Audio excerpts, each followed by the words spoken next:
Comiskey Park, where the Chicago White Sox will try to complete a two-game sweep over the Boston Red Sox after winning the season's home opener yesterday in a thriller 5-2. The weather is threatening. We've had dark clouds, surprisingly enough, and a little bit of rain, but there will be baseball. And I guess on the pregame show, the fine catcher of the Chicago White Sox, Brian Downing. Brian, I never saw a guy get such freak injuries as you. Well, you know, it always happens to somebody, and unfortunately it's been me the last 2 years, but just have to make a comeback again for about the 30th time. You know, the thing about it, I'm really regretful this time is because you had I never saw you look better than you've looked this spring. Well, I devoted my entire winter to it, you know. I was on a strict weightlifting program the entire winter, and I really worked, you know, every hour, every day, and I finally came around just before the opener in Toronto, and I was starting to do things I used to do when I was a lot younger, and this hit again, and now I got to start all over again. Yeah. And this is, you hurt your arm trying to stop from throwing, didn't you?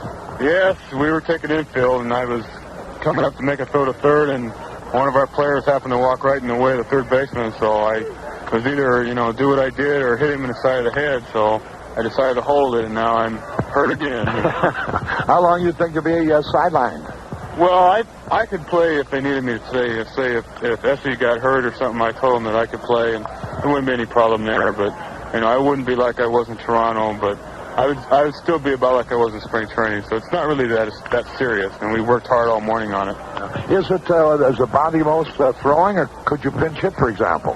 Well, it's both things are equally bad. I say throwing is probably a little more tough, but sometimes my arm doesn't straighten out all the way, and it locks in position, and sometimes, you know, it's a little tough hitting, but I took batting practice today and swung fairly well, so I told them they could use me and it won't be any problem.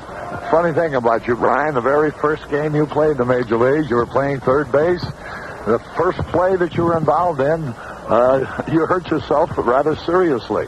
Yeah, but I took one pitch, but fortunately that wasn't my arm, so I guess that should have been a sign of things to come. But a lot of things already. You're just a young man. You got many, many years in the major leagues ahead of you. But I'm just thinking of the unusual things that have happened to you. For example, your first major league home run, an inside the park job in Detroit. Yeah, it's my first hit also. So, you know, there's a number. You can really go through a very long list. So I'm fortunate in some respects anyway. Brian, everybody seems to feel about the White Sox. It's a club that's going to make some runs. Whether or not they're going to make more runs than their defense will let in is the question. And, of course, now you get down to pitching, because pitching is about 80% of your defense, I suppose. How good is our pitching? Well, it's we haven't been throwing like we are very capable of yet, and you know, I think our defense has to improve also, you know, to help our pitchers all they can. You know, it's not that bad, and George Ortiz played a lot better second base than we'd even hoped for. You know, I knew he could play, but he's really played well for us thus far. And Steve Stone threw a very good game in Toronto for us, which had to pick everybody up. Of course, Knapp pitched well, and Kimbrek came back strong after his start. Now, we worked hard with Bart Johnson, Stan Williams did, for like the last 2 weeks, and I think he's ready to come out and do something for us, you know, for the people. And, of course, we still need the big man Wilbur back. You know, I think, you know, they'll settle down and come around, but I think we'll score runs all year for them, so it should even out for us. I think a big tip-off is going to be today, Bart Johnson, because he's been right on the threshold of being a real good pitcher, has never quite arrived, and I think it's been mystifying to a lot of people because he has the stuff to be a consistent winner, and I think maybe this is a big ball game for him. This might indicate whether he is going to go on and have a good year or not.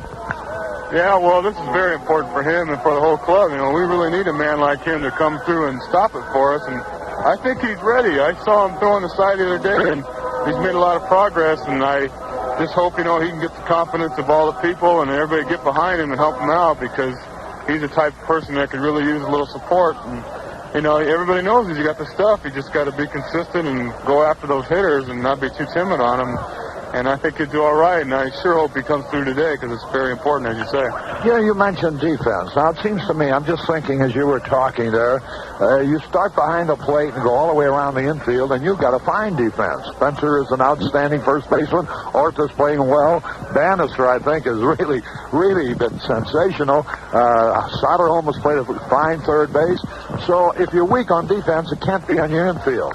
Well, the infield is very strong, yes, but outside of Spencer, we've got a lot of guys that are more or less haven't played where they're playing right now, and it's going to take everybody a little while to settle down. And we got an awful large outfield to cover here, so that's going to, with the wind currents in this ballpark, as was evident yesterday, it's very tough, and the guys got to help each other out there, and I think they really learned a lot yesterday. And all they got to do is just tighten it up, and it's going to take away that many, more runs from the opposition.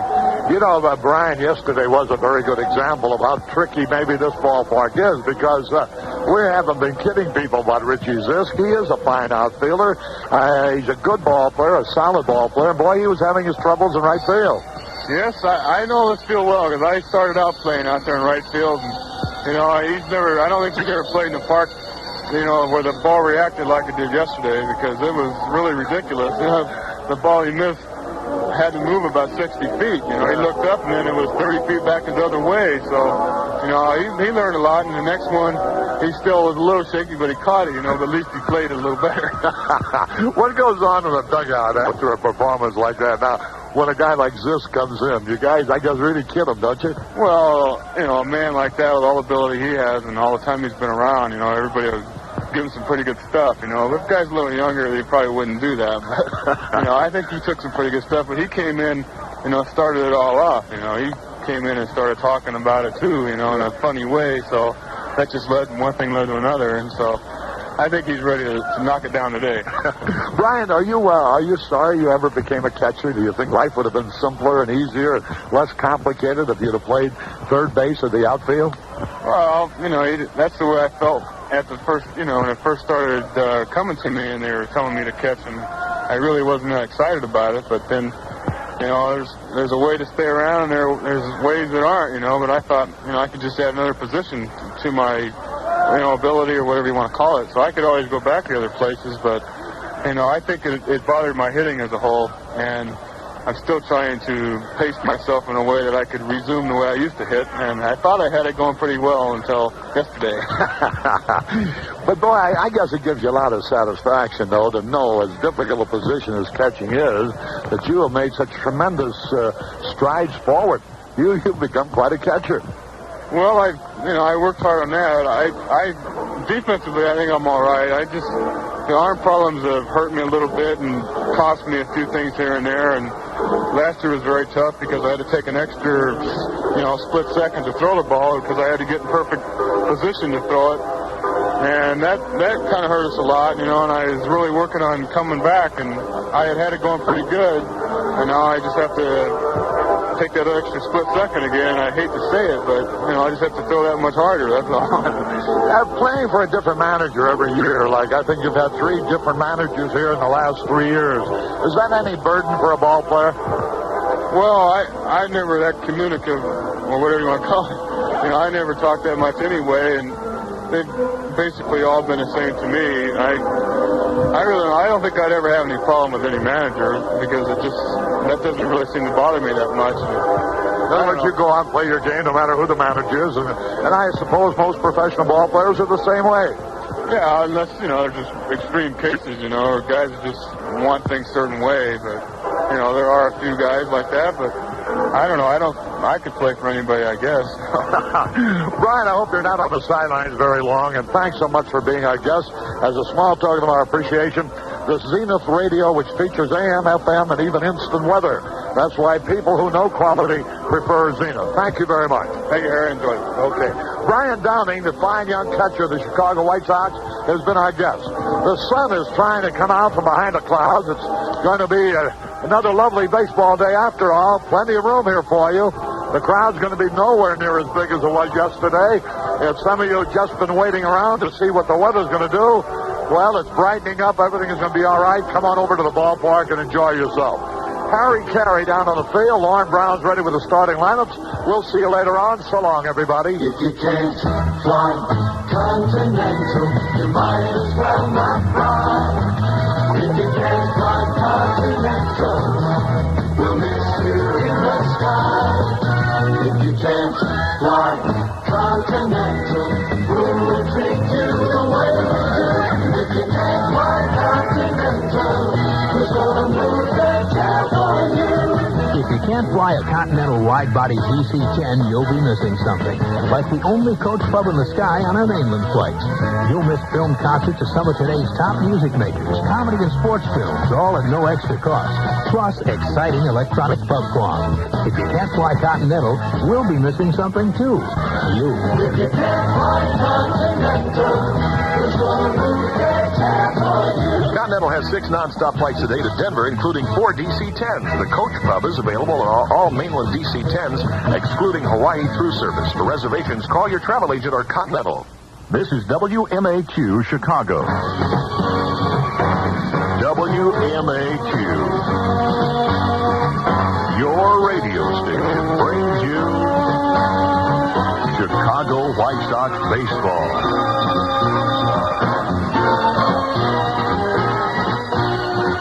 Comiskey Park in Chicago, Illinois. It's White Sox baseball. White Sox baseball brought to you today by Chevrolet trucks. Trucks that are built to stay tough. By the Champion Spark Plug Company, who remind you that there's a free Chicago White Sox baseball schedule at your local Champion Auto Parts store. By Stroh's Beer. For more than 200 years, real beer lovers know that it's Stroh's. And by the Zenith Corporation, the one with Color Sentry automatic control system and electronic video guard tuning. Hi, good afternoon, everybody. Lauren Brown, along with Harry Carey and Jimmy Pearsall from Comiskey Park, as the Chicago White Sox conclude a 2-game set against the Boston Red Sox, and in quest of their second victory in a row, trying to sweep this 2-game set.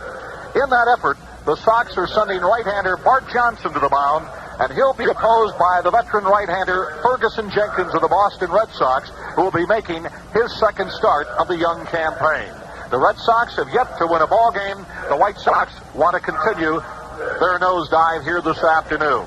Bob Lemon at home plate, the manager of the Chicago White Sox, with Don Zimmer, the manager of the Boston Red Sox, and today's umpires. We'll take a look at today's starting lineups in just a minute. Magazine, sir? Yes. Time magazine, please, stewardess. Oh, golly, that man across the aisle just took the last copy of Time we have. Sorry. Magazine? Pardon me? Yes. I noticed you haven't started reading your Time magazine yet. No, you couldn't. But you haven't. I'm writing a letter to my mother, and when I'm finished, I'm going to enjoy Time. Don't try to peek inside of it, sir. Stewardess. Yes, sir. This man isn't reading the Time magazine. I'm writing a letter first. To his mommy. Don't be nasty. All I want. Sir, couldn't this gentleman Just here... let me glance at the theater section. No. Modern Living? No. One little book reading. Look, I know how enjoyable Time magazine is to read. He'll start reading one article and another, and by the time he's finished, we'll be in Budapest. I have a speed reading diploma. I don't... Problem here, stewardess. Not really, Captain. This man here has the last copy of Time magazine, but he's writing a letter to his mommy. Sir, you'll have to give up one or the other. Yes. All right. Here. Dear Mommy, I'm up in a big airplane and I miss... Time magazine on newsstands now. Pick up a copy. Let's take a look at the lineup. First off for the visiting Boston Red Sox. Rick Burleson will lead it off and be at shortstop. Denny Doyle will bat second and play at second base. Jim Rice will bat third and be the designated hitter. Carl Yastrzemski will bat cleanup, and he'll be in left field. George Scott will be batting in the fifth spot, and he'll be at first base. Bernie Carbo will bat sixth in right field. Carlton Fisk, suffering a slight injury, only pinch hit yesterday, will be starting behind the plate, and he'll bat seventh. Dwight Evans will bat in the eighth spot, and he'll be in center field. And Butch Hobson will bat ninth, and he'll be at third base. On the mound, Ferguson Jenkins. And the Chicago White Sox take the field. Let's take a look at their starting lineup before we check them out defensively for you. Ralph Garr leads it off in left field. Alan Bannister at shortstop, batting second. George Orta will bat third and be at second base. Richie Zist will bat cleanup and be in right field. Jim Spencer batting fifth at first base. Oscar Gamble, the designated hitter. Eric Soderholm, the designated hitter, batting in the number 6 spot, or 7 spot. Chet Lemon batting 8th, and he'll be in center field. And Jim Essium will be doing the catching and batting 9th. And ladies and gentlemen, let's enjoy our national anthem.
At the organ and the playing of our national anthem.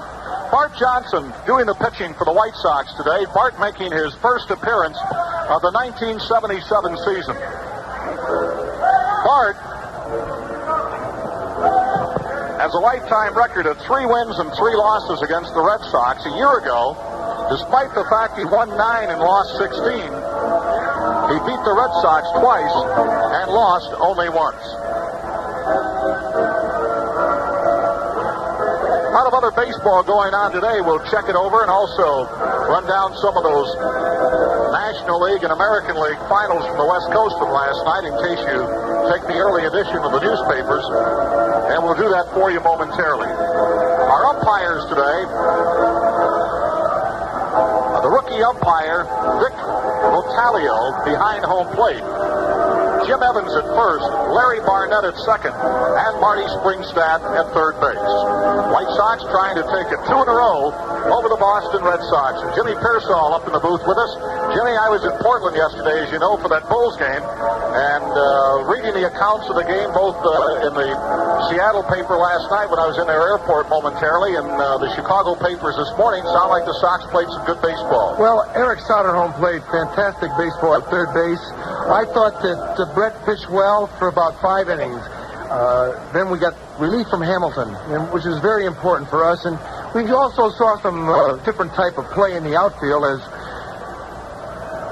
when Harry was talking to Zisk before the game. He says, "How'd you like my circus out in right field?" Balls that were going down the right field line were blowing back, and he was having to make outstanding plays out of normal plays. But he got quite a sense of humor, but he's going to have to adjust to all the American League ballparks coming from the National League. All right, Rick Burleson leads it off, the outstanding Boston shortstop, hitting .308, no homers and 1 RBI.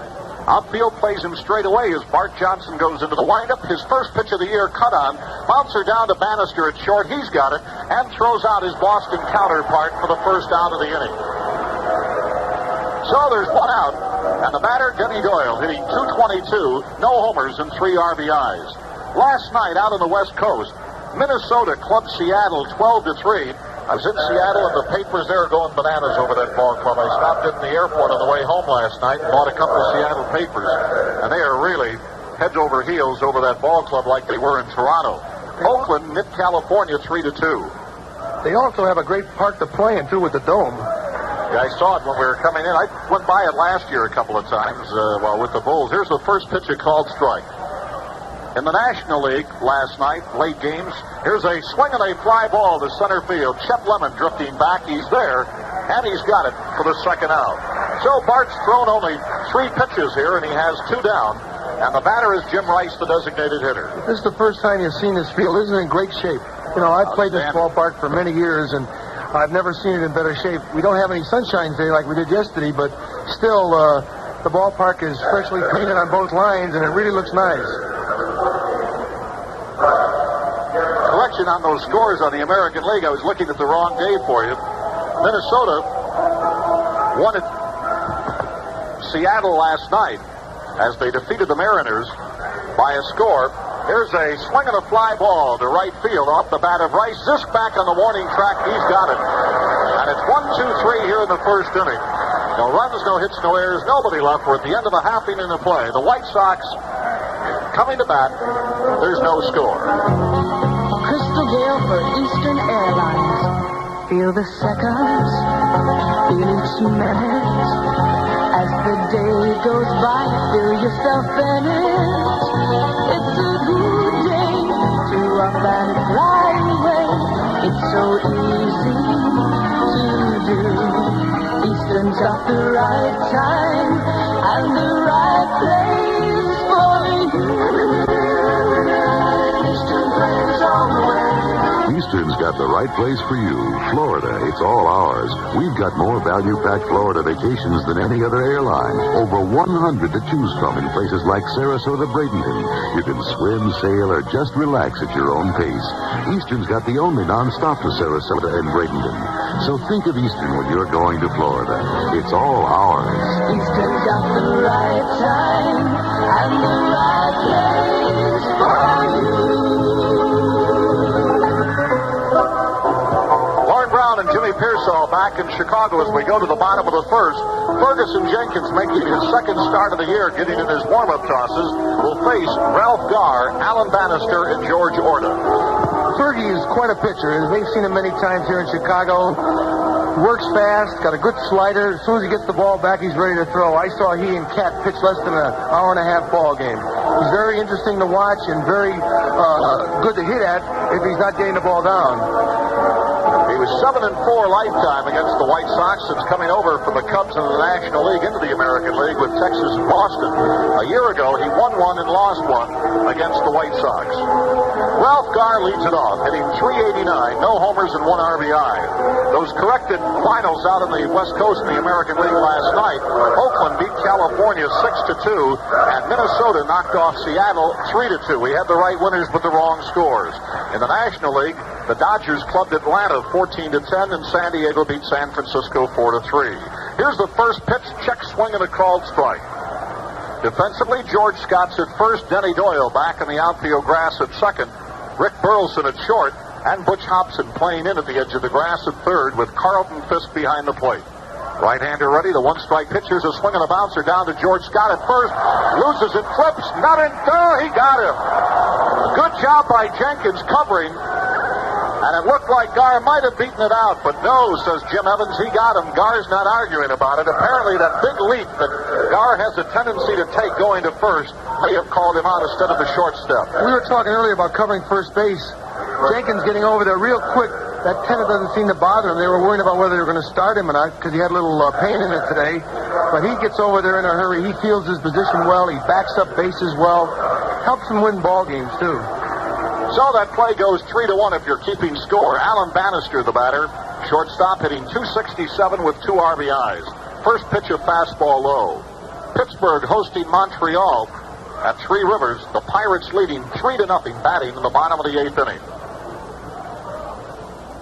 Right-hander delivers. Here's a swing and a foul. Comes back to the screen. Other games in the National League this afternoon. St. Louis is at New York. Denny going against Swan. Later tonight, the Cubs will be at Philadelphia. In the American League this afternoon, Detroit's at Toronto, Sykes going against Lemanchek, and California at Oakland, a later start. Next pitch, called strike. 1 ball and 2 strikes to Alan Bannister. Night games tonight find Cleveland at Texas, Minnesota at Seattle, and New York at Kansas City.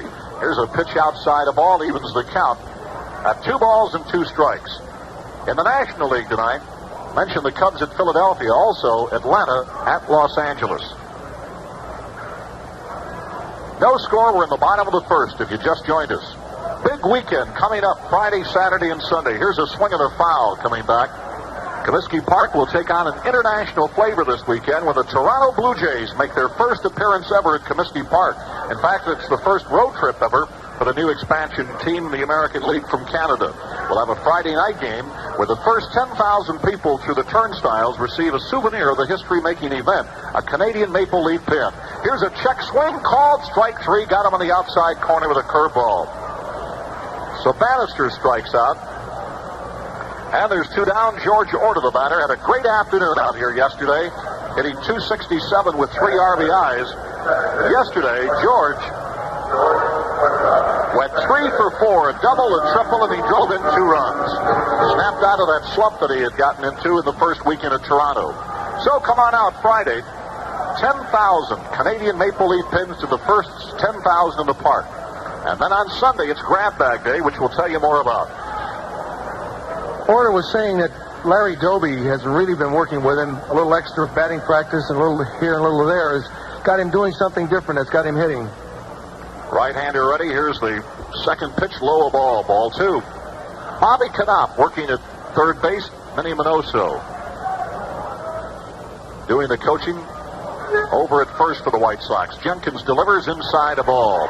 3 balls and no strikes. Richie Zisk in the on-deck circle. White Sox trying to sweep this 2-game set. Sox had decent success against Boston a year ago. Here's the 3-0 delivery, and it's a called strike. Orta taking all the way, just caught the outside corner.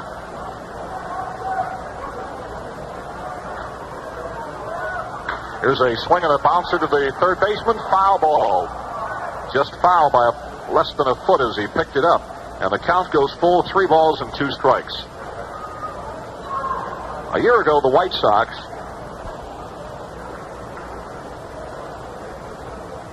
played well against 3 clubs, Milwaukee, Detroit, and the Red Sox. How about Texas?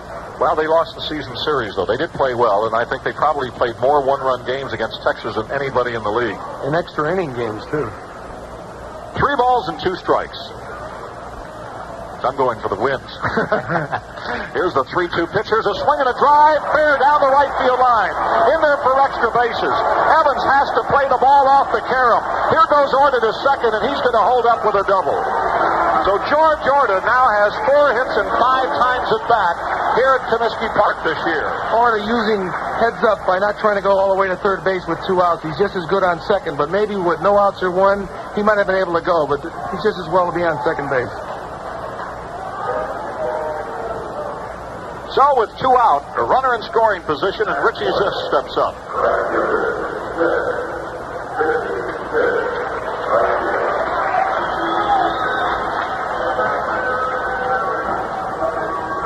Richie hitting an even 400.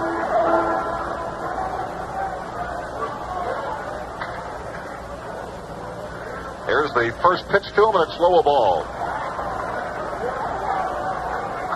6 hits in 15 times at bat, a homer and 3 RBIs. Jenkins out of the stretch, the 1-0 pitch, swinging a foul back to the screen.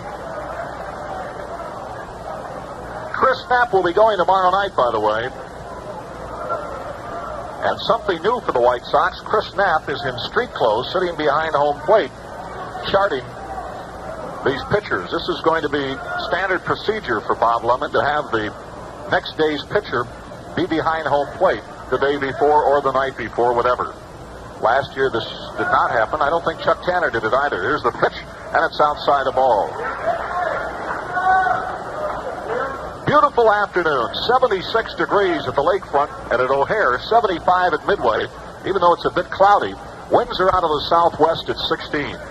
Physically speaking, here's the pitch. Here's a swing and a drive to center field. Center fielder now has to come in. He's there.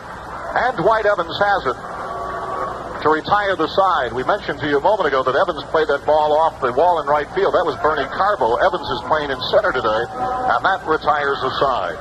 So for the White Sox, no runs, 1 hit, no errors, 1 man left on. We're at the end of 1 complete inning of play. The White Sox, nothing. The Red Sox, nothing. 1 foot high, 1 foot wide, 1 foot deep. Now imagine 5 cubic feet. Based on the U.S. government's 1977 estimates of new vehicle interior size, that's how much more room you get inside the new Chevrolet than you get in the older style full-size cars still being sold by Chevrolet's nearest sales competitor.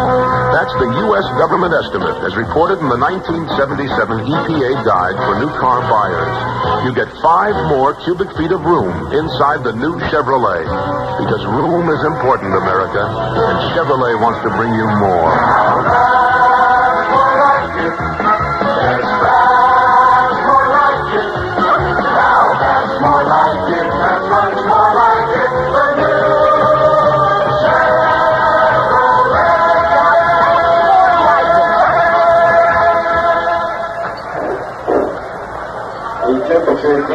Lloyd Brown back at Comiskey Park as we go to the second inning. Bart Johnson, who retired the side in order in the first inning, will face the heart of the order here, Carl Yastrzemski, George Scott, and Bernie Carbo, the 4th, 5th, and 6th hitters for Don Zimmer's Boston Red Sox. While we're talking about these two teams evening up last year, the Red Sox won 3 and lost 3 in this park, while the White Sox won 3 and lost 3 at Fenway Park. Carl Yastrzemski hitting an even .400, 4 hits and 10 times at bat with 3 RBIs, gets a big hand. Here's the first pitch inside a ball as he shortened up to bunt. The Red Sox leave after the ball game and head for Cleveland, where they'll open up a weekend set. Yastrzemski has now been at bat 8,858 times, surpassing Luke Appling and Charlie Gehringer, and is now 35th on the all-time list. He just took a strike. Johnson in the windup. Here's the 1-1 delivery. Wants to bunt, misses right through it. The count 1-2. Yaz also has 490 doubles to tie Mickey Vernon for 25th on the all-time list, 1 behind Heine Manush. 1 ball and 2 strikes. Right-hander goes into the windup. Here's the pitch inside a ball. Evens it up at 2-2. The Red Sox have lost 3 games in a row, their poorest start in 11 years. They went 0-5 back in 1966. The worst start they ever had, they lost 8 in a row in the war year of 1945. Right-hander ready, here's the 2-2 delivery, and it's outside a ball. So the count goes full. Montreal is batting in the 9th inning, trailing the Pirates 3-0. Pittsburgh trying to win their 2nd in a row. Right-hander ready. Here's the full count delivery. Here's a swing and a drive into right field, a base hit. So Yastrzemski singles to lead off the 2nd inning. That's his 5th hit of the year. And the batter is George Scott, the big boomer, hitting .385, no homers and 1 RBI.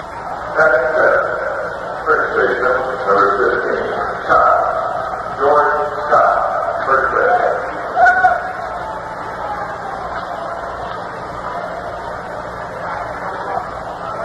Johnson working out of the stretch for the first time today. Delivers. Here's a swing and a foul coming up and out of play on the right side.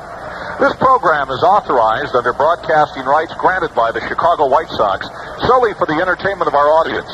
Any rebroadcast or other use of this play-by-play description and the account of this game without the express written consent of the Chicago White Sox is prohibited. Johnson ready. Here's the 1-strike delivery. A swing and a foul up here to the upper deck.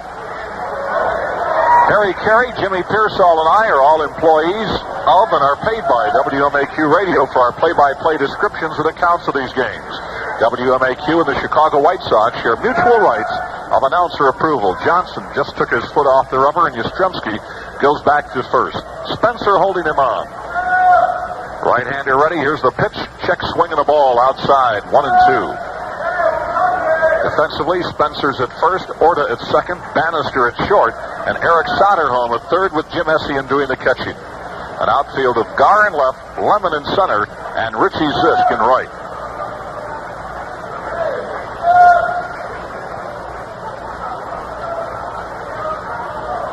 Right-hander ready. Here's the pitch. Here's a swing and a drive into left center field. Lemon coming over. He's there, and he's got it for the first out of the inning. Well hit in the gap, and Lemon came racing over to haul it in left center field. So there's 1 down, and the batter is Bernie Carbo. Carbo hitting .273 with a homer, 1 RBI. Obviously a solo shot. You mentioned the West Coast games last night, other contests.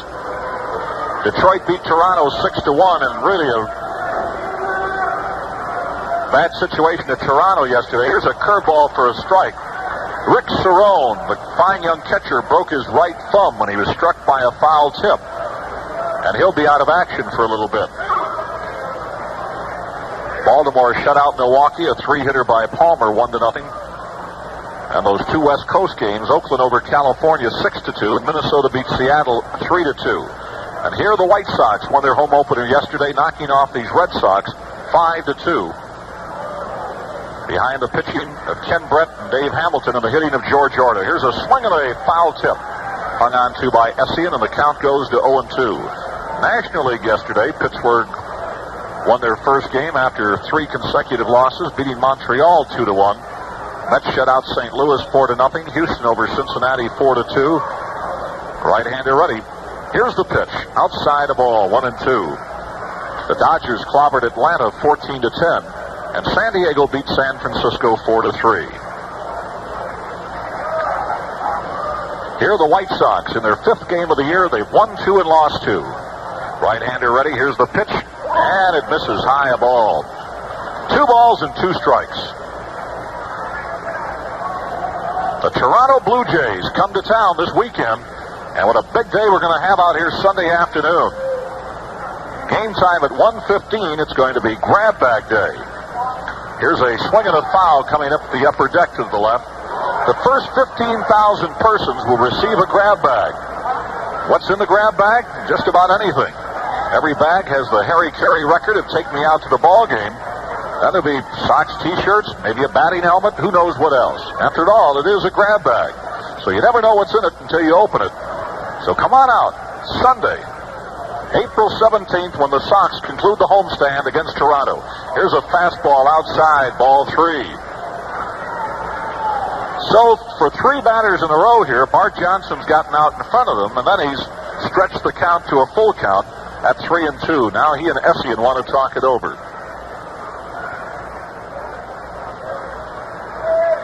Sox will enjoy the day off tomorrow.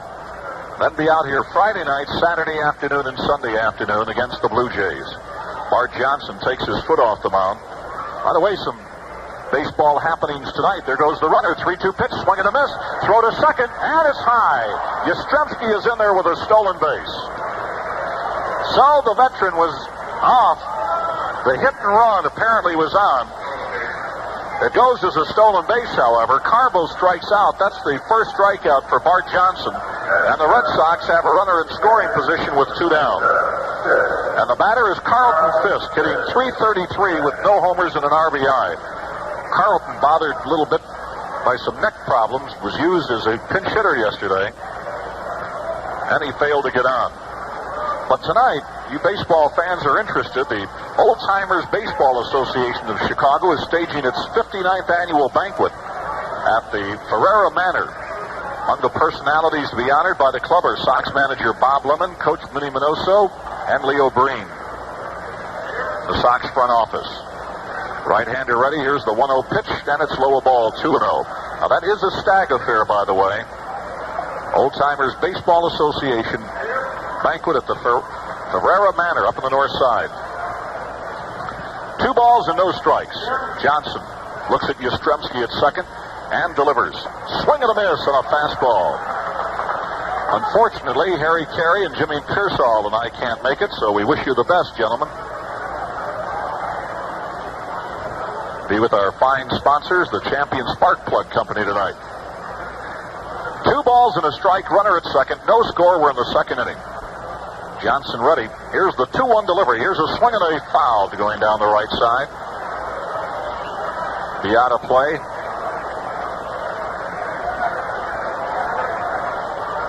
The White Sox will be leaving town on Monday, going to California for 3 night games, Tuesday, Wednesday, and Thursday of next week, and then Oakland Friday, Saturday, and Sunday for a doubleheader.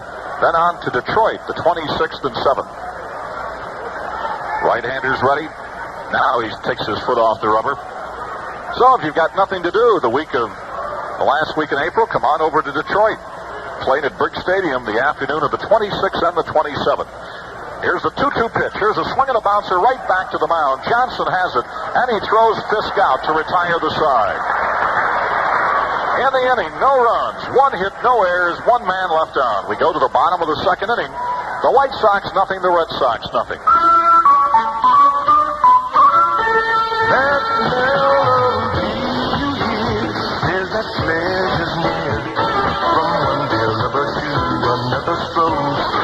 So playing that friendly sound and that great big surround. Real beer lovers know that means Stroh. The Stroh Brewery Company, Detroit, Michigan. There are nearly 400 banks in the Chicago area, and 14 of them combine the professionalism of big downtown banks with the personal, friendly service of small neighborhood banks. What are these 14 banks? The Heritage Banks. Special because they offer you downtown know-how and neighborly service all at the same time. Interesting, isn't it? That out of nearly 400 banks, only the 14 Heritage Banks really have it all. Heritage Banks, we're a big name in your neighborhood. Members FDIC. Lauren Brown back at Comiskey Park as we go to the bottom of the second inning. No score in the ball game as Ferguson Jenkins gets in his warm-up tosses. He'll face Jim Spencer, Oscar Gamble, and Eric Soderholm.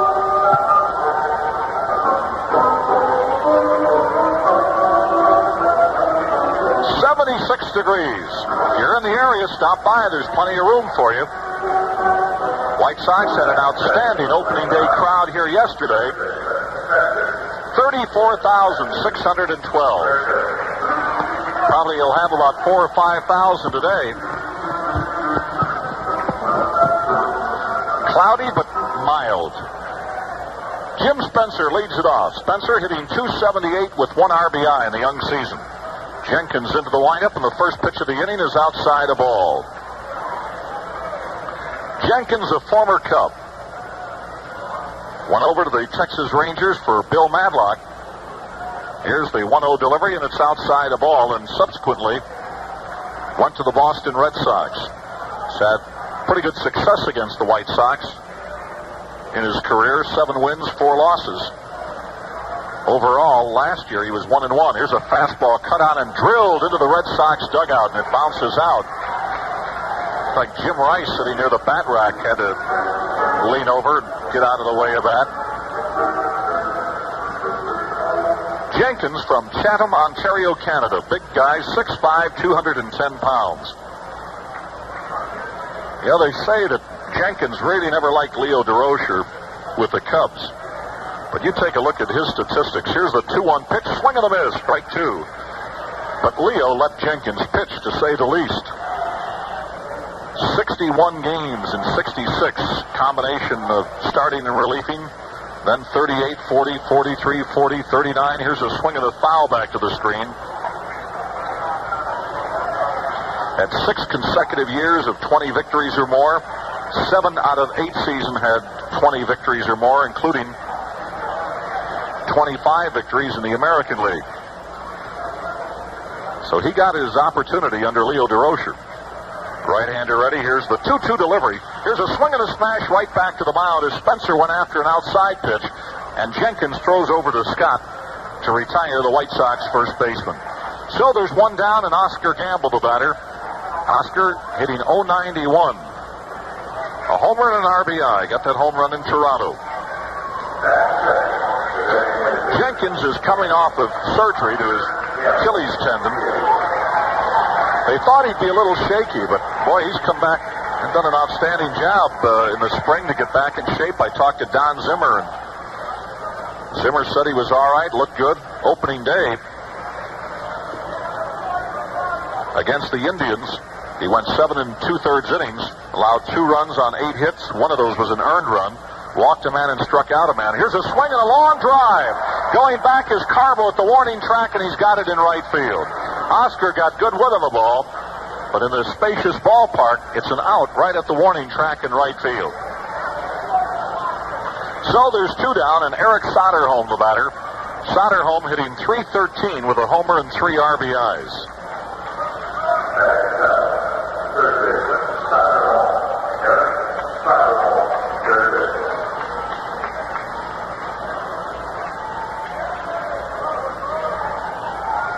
Right-hander ready, and the attempted bunt is fouled back.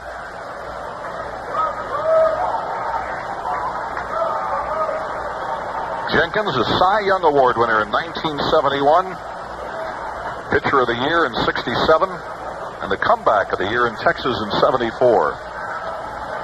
trying to come back now after an aforementioned Achilles tendon operation. 1 strike in the batter. Nobody on, 2 down. Chet Lemon in the on-deck circle. Right-hander delivers. Fastball low, evens the count up at 1-1. Well, Montreal's been out a long time in the 9th. Right-hander delivers up high, ball 2. Cardinals in New York, no score at the end of 1. Tigers at bat in Toronto, going against one of their former products, Dave Lemanchek. Here's the 2-1 pitch to Soderholm. A swing and a grounder to the right side. George Scott has it, boots it, and he's not going to be able to get him out. Dick Dozer, the official scorer from the Chicago Tribune, rightfully calls it an error. No doubt about it. That's the second ball that Scott has had problems handling.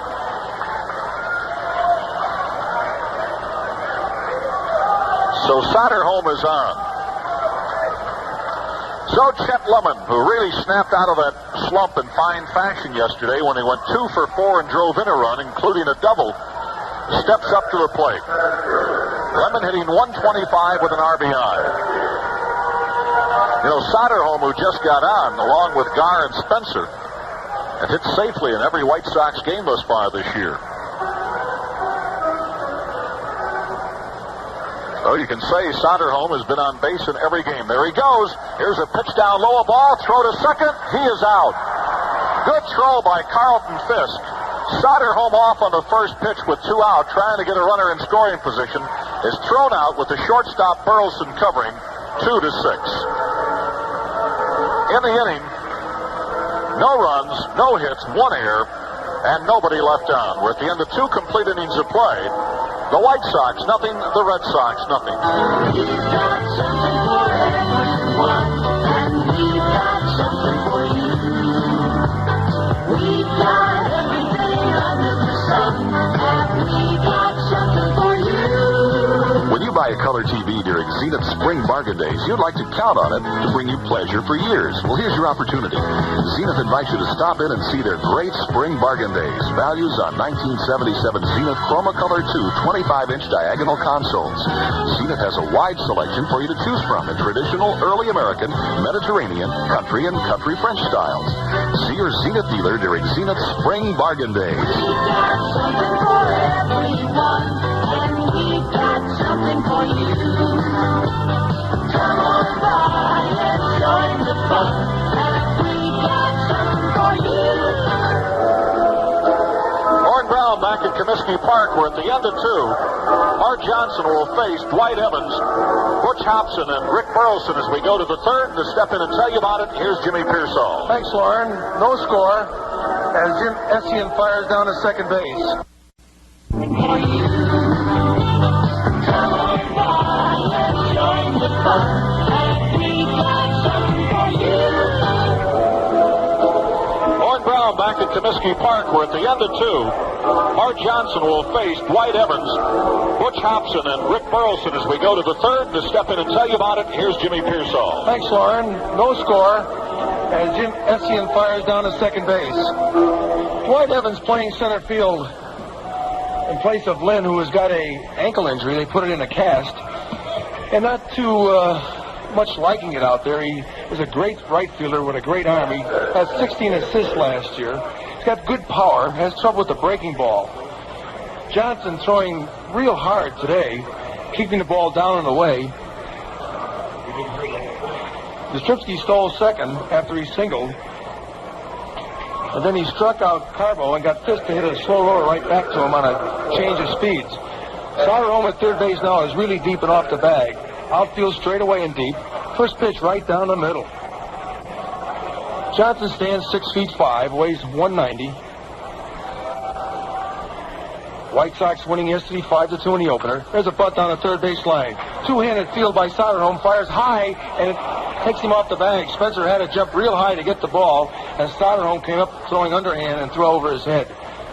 Base hit. It's a base hit on a bunt by Dwight Evans. Butch Hobson, young third baseman, looks down for a sign from Eddie Yost. Red Sox playing a different brand of baseball these days. They go for runs. They don't try to get the big inning. Last year they hit 134 home runs to lead the league. Johnson at the belt, looks back at first, delivers, ground ball out towards third. Soderholm over the second base order, fires back to first for the double play. A tailor-made double play on one big hop to Soderholm, and he fired over to second baseman order, and it was an easy double play. That goes 5-4 to 3. And Johnson, taking a little bit off a breaking ball and keeping it down, got that double play. Much different pitcher than he was in the spring. And I think he likes to pitch off this mound, too. Sometimes a pitcher finds himself much more at ease in certain ballparks. Rick Burleson. Burleson hit the short his first time up. He's hitting .308. This young man's a good hitter. Hits to all fields. Protects the plate well. With 2 strikes, he'll go to right field. Talking to him before the game, he got about 60 hits to right field last year with 2 strikes. Here's a breaking ball around the outside corner. Call strike 1. 2 outs. Top of the third inning. No score. Red Sox with 2 hits and 1 error. The White Sox with 1 hit. A double by order. There's a pitch swung on and fouled off behind the plate. 2 strikes. Flags keep shifting around. Right now they're blowing out towards right. Zisk is over towards the line and shallow. Big hole in right and left center field. Orta over in the hole at second. 2 strikes. The big right-hander delivers. Breaking ball fouled off the left side as he's got Burleson leading that time. He's mixing up his pitches and getting them over. Something he wasn't doing in the spring, getting ahead of the hitters. Coaching at first base, Johnny Pesky. At third is Yost. There's a fastball inside. Sidearm. 1 ball and 2 strikes. Yesterday I asked Yost after the game how he tried to prevent Scott from scoring. There's a fastball outside, ball 2, when he went through the stop sign. He said, well, I asked him why he did it. He said, well, I want to be aggressive. One thing you want to remember is to be aggressive when you know what you're doing. The 2-2 delivery from Johnson. Ground ball to first. Oh, and hits Spencer in the shoulder and bounced to his right. Boy, it was a hard shot. As I said before, Burleson likes to go the other way with 2 strikes, and he hit a shot at him. And it bounced up and hit him in the shoulder, and it really shook him up a little bit. He fell off his feet. Johnson's over to talk to him a little bit. When you got quick hands like Spencer, and a ball hits you like that, you know that ball hit something real hard. Johnny Pesky talking to him, too, so it's a base hit for Burleson.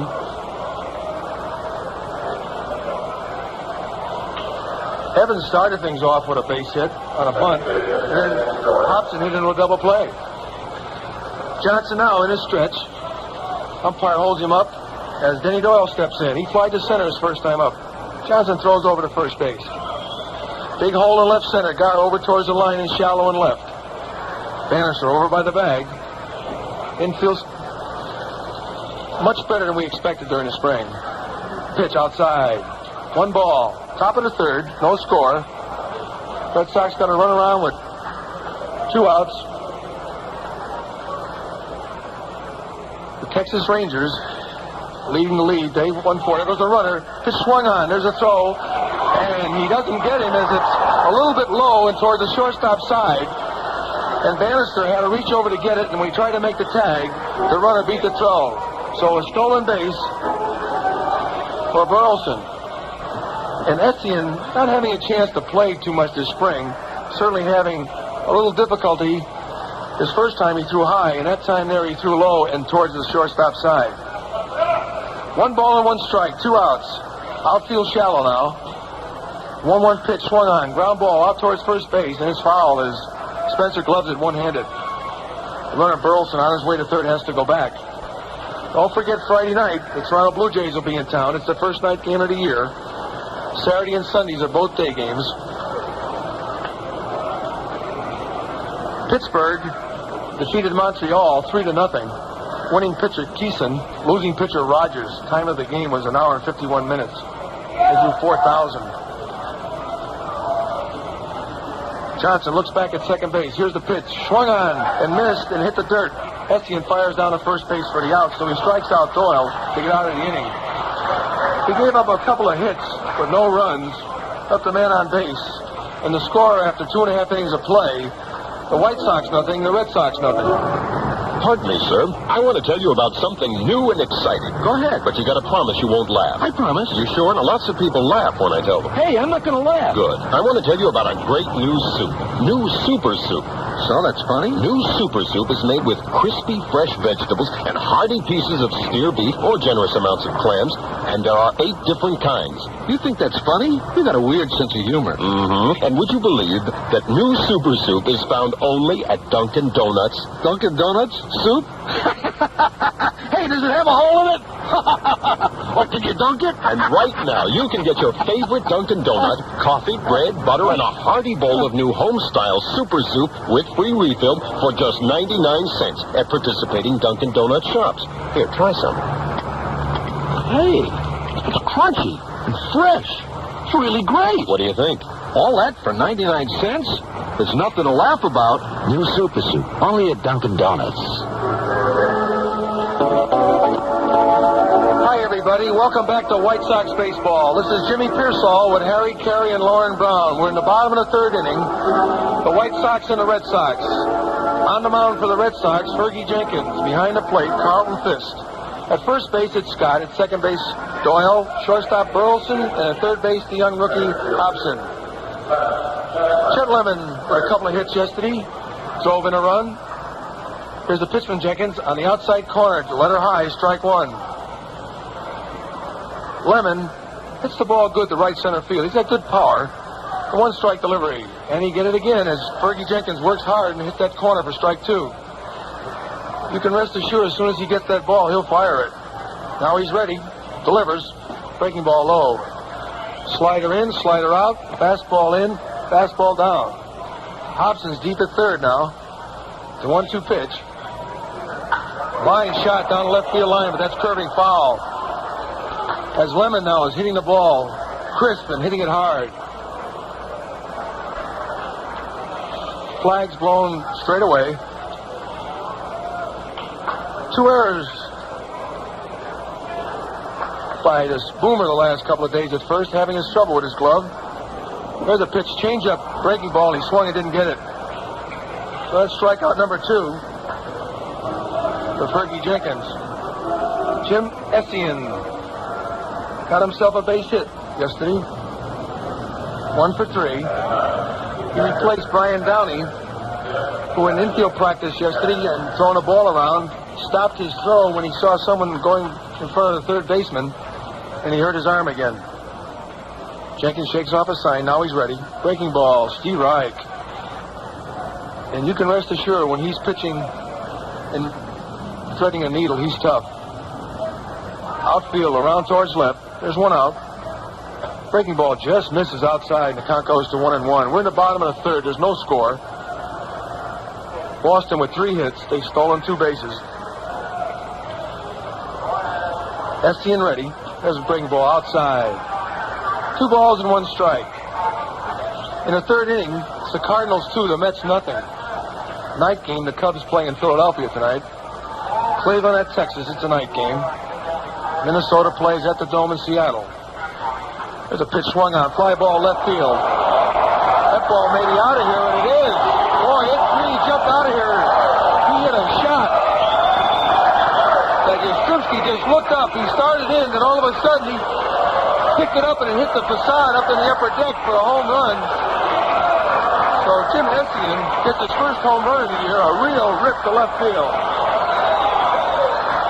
And the White Sox now lead 1-0 in the bottom of the 3rd inning.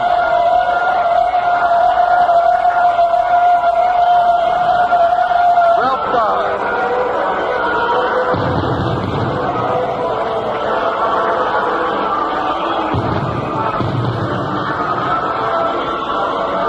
Scoreboard was a little late.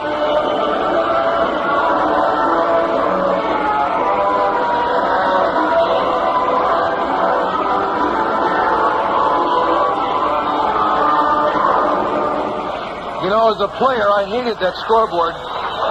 Years ago, it used to go up and last about 8 minutes, and the debris would land right around you, and it would smell and stink.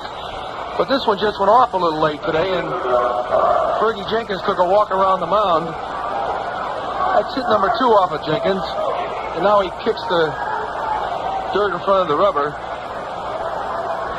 In front of the bag at third base is Hobson, looking for a bunt or a half swing. Yastrzemski moves over towards the line and left. There's a big hole in left center field as Dwight Evans is playing directly behind home plate and second base. As you can see now, he looks up. And Jenkins really taking his time. I don't think he liked that scoreboard going off that late. 1 out. Ralph Garr up. Grounded to first, his first time up. And he swings at a bad pitch and didn't get it. That pitch was really bad. Garr hitting .389 with an RBI.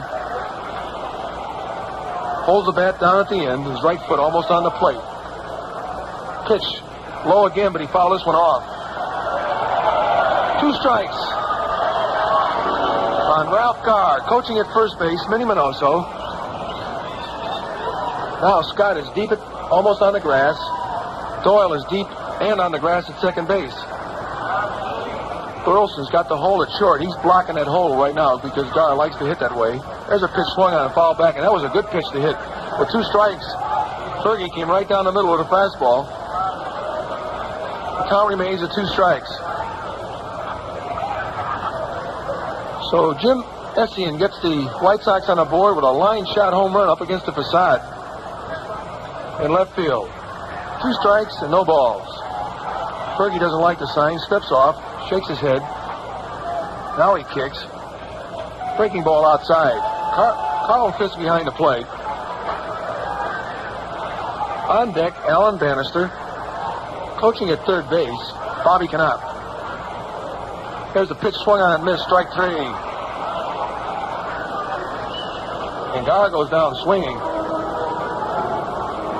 Here in the third inning, he struck out Chet Lemon, home run by Essien, and now he strikes out Garr. Bannister hitting .267, 1 for 4 yesterday. Really played outstanding baseball at shortstop in Toronto, making 2 great plays, saved about 5 runs in that first ball game. He holds the bat down at the end. First pitch from Jenkins, a line drive, off the slider up in the center field for a base hit. So Jenkins hangs his slider, and Bannister rips it up the middle for a base hit.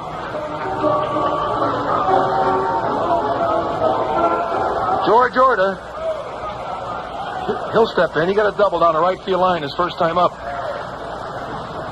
2-strike pitch to his liking and just ripped it. Hitting .267 after having his troubles hitting in Toronto. He's getting his average up gradually. He's probably hitting around .275 or 80 right now. On desk, Richie Disk. Bannister with good speed at first. Stole 13 bases last year. Got a good lead, about a 4-step lead off the bag. There's a pitch and a pitch out. Nobody running.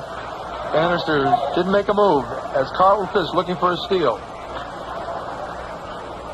Soderholm thrown out stealing in the second inning after he got on an error. At the belt is Jenkins. He looks over and fires over there. He doesn't kick that front foot too high when he delivers with men on base. He really cuts it down to about a quarter. Outfield towards right. Order ready. Holds the bat down at the end. Jenkins taking a lot of time. Makes the runner stop, and now he steps out. And it's a strike call as Orta stepped out, but the umpire did not protect the hitter. So it's a hard rule that they've made. Some people get it, some people don't. If you grab your eye and make out you got something in your eye, they'll say it's no pitch. But Orta had waited a long time for the delivery, which is very unfair to the hitter when he can't step out in that situation. So it's 1 strike, 2 outs. Bottom of the third, 1 run in. White Sox leading 1-0.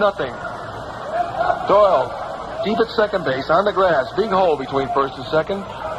Pitch, just misses low. 1 ball and 1 strike. Minnie Minoso standing in the front of the box. I always felt it's very dangerous for a coach to stand there. Or rips one down there. You can't hardly get out of the way. I'd like to be beyond the first baseline. Jenkins looks over. There goes the runner. There's a pitch swung on off to the left side, and I think it'll go out of play as Carlton Fisk comes back, and he doesn't have any play as it goes about 3 or 4 rows in. Let's pause here for station identification. This is WMAQ Chicago.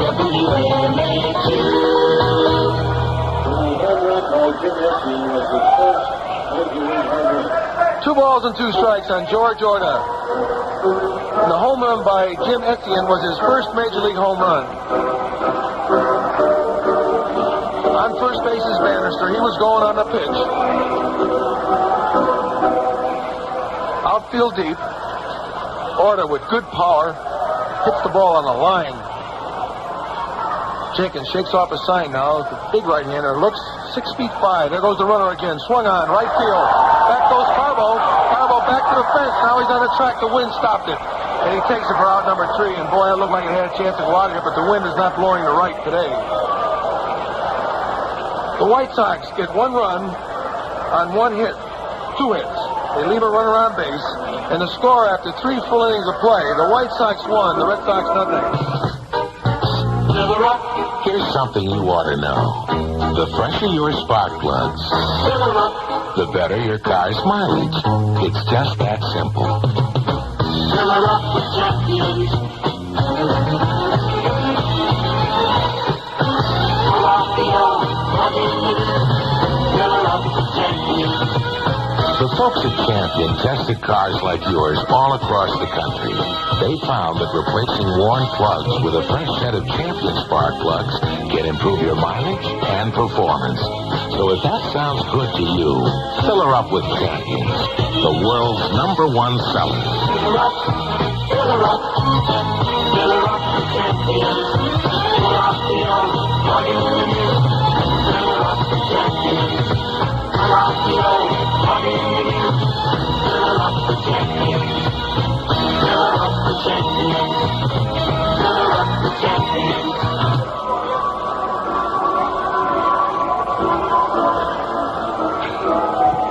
Hello again, everybody. Harry Carey at Comiskey Park as we go to the top of the 4th. They've turned the lights on now. And Boy Johnson finds himself with a 1-0 lead. Leading it off for the Red Sox will be Jim Rice. They got some tough hitters. Jim Etienne's first Major League home run after some 5 years in the big leagues. Finally hit one, and boy, he hit a big one. It wasn't any El Cheapo. It hit the facade of the upper deck before bouncing back to the field. Jim Rice will lead it off against Bart Johnson. Now they wind up the pitch, and the curveball is a beauty. A strike is called. 1 strike and nothing.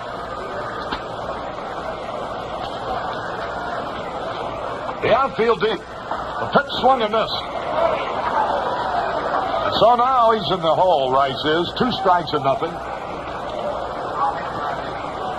1-0 in favor of the White Sox, who are in the top of the 4th. Now the windup, the delivery, here it is. Curveball, bounce foul. Bill Ludwig of Ludwig Industries, the big drum people, enjoying the game. 1 strike to nothing. Right-hand hitter waiting. Here's the pitch. Sidearm fastball low. Toronto will be here for the first night game of the year, Friday night. Then day games Saturday afternoon and Sunday afternoon, and Sunday's grab bag day. Here's a curve low. That evens it up. 2 balls, 2 strikes. A cloudy day, but warm, 76 at game time. So we're having some great baseball weather. Now the pitch. Swung on, a high pop foul. Spencer chasing it. No play. Into the stand. The ballpark freshly painted. It really looks good. Coming out for the first night game of the year, Friday night. Hey, how about a cold bottle of Stroh's, Dan? How about popping for 1? 2 balls, 2 strikes, the pitch. Kerr barely missed with it. Ball 3. 3 balls, 2 strikes. Bart Johnson thought that pitch was good. He's ahead of this fella, 2 strikes and nothing. Now he's down to 3 and 2, and here's the pitch. He walks it. So base on balls starts the fourth for the Red Sox. And here's Carl Yastrzemski. He singled his first time up.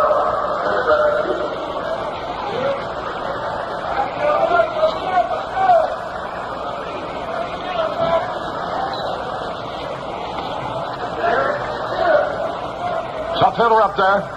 There's a pitch. He fouls it back. 1 strike and nothing. The boys are here from the Economics Lab. They clean the White Sox uniforms. A group of them watching the game. Yastrzemski digging in.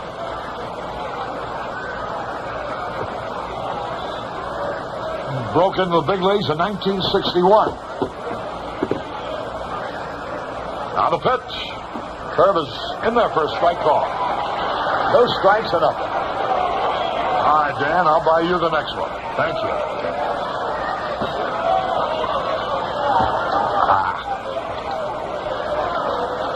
It's the start.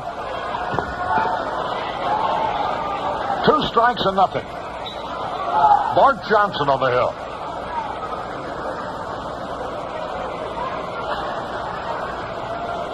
Lead off first base by Rice.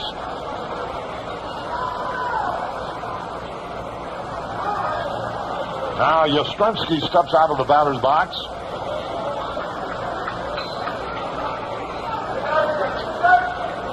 Yastrzemski holds that bat high. The pitch. Slider inside. And the count, 2 strikes and a ball. Bart Johnson, tall, rangy right-hander.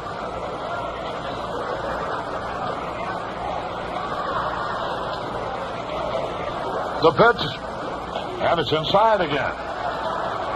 Johnson had a count of 2 strikes and nothing on Rice and wound up walking him. He had a count of 2 strikes and nothing on Yastrzemski. Now he's down to 2-2. Now the pitch. Swings and he foul tips. Bart Johnson, 27 years old. Stands 6'5". 2 of the tallest pitchers in baseball against each other today. Ferguson Jenkins at 6'5", Bart Johnson at 6'5". Johnny Pesky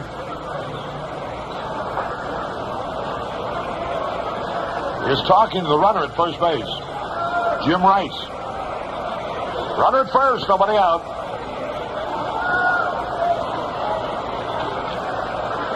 Now Johnson ready. The pitch. There's a high drive, deep center field, going to be caught. Lemon at the warning track has it. Boy, if that fence had been put in, as they were thinking about, that would have been a 2-run homer. Instead, it's just a long out. Yastrzemski flies deep to Lemon. Here's George Scott now.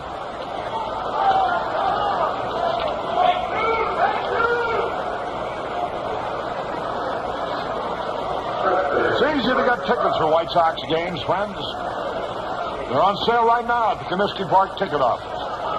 And those offices are open from 9 in the morning to 5 in the afternoon each day. Here's Scott, the pitch. Swung on, high fly ball to right field. Zisk under it. Makes the catch near the foul line. Zisk takes care of George Scott. That's 2 away, and here's Bernie Carbo. Left-hand hitter, and a dangerous one. Struck out his first time.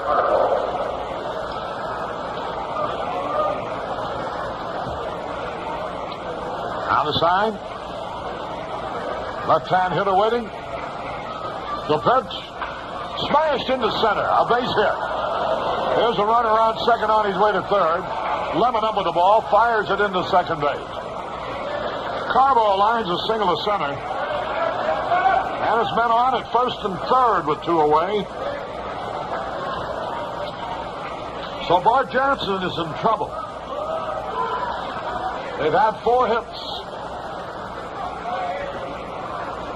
He's walked 1. Struck out 2.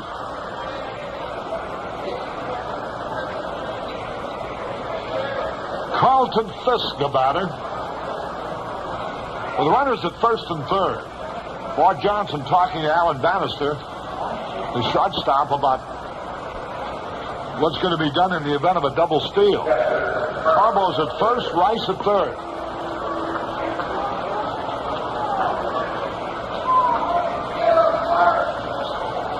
Now the strike. Here's the pitch.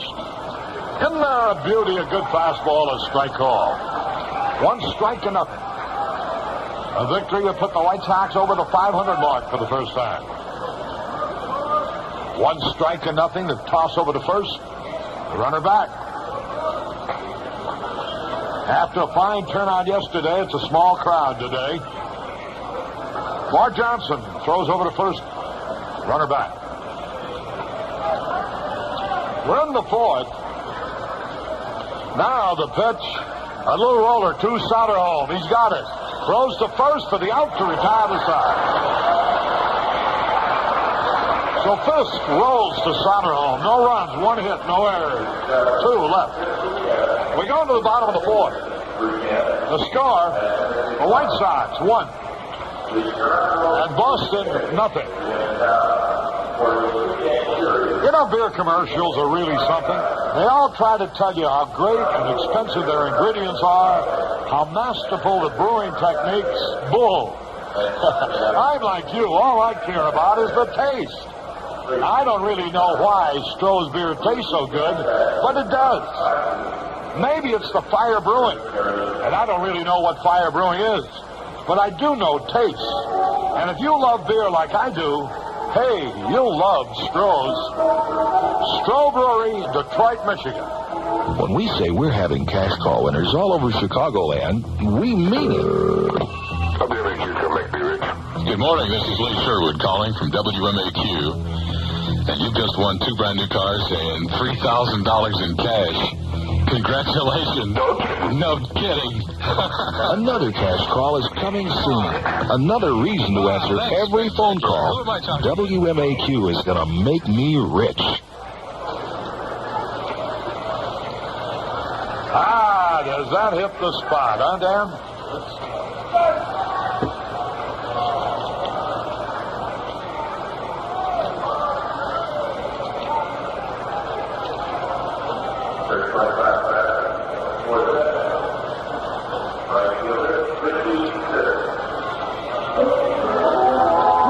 Leading it off here in the bottom of the 4th, 1-0 in favor of the White Sox.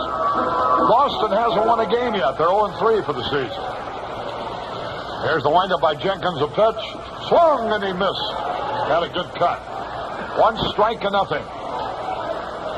Well, the Toronto Blue Jays will be here Friday night. First night game of the year. 7:30. Here's a pitch swung on. Long drive in the left center should be caught. Yastrzemski back and he has it. Zisk, looking for his first hit in Chicago, flies out to Yastrzemski. Here's Spencer.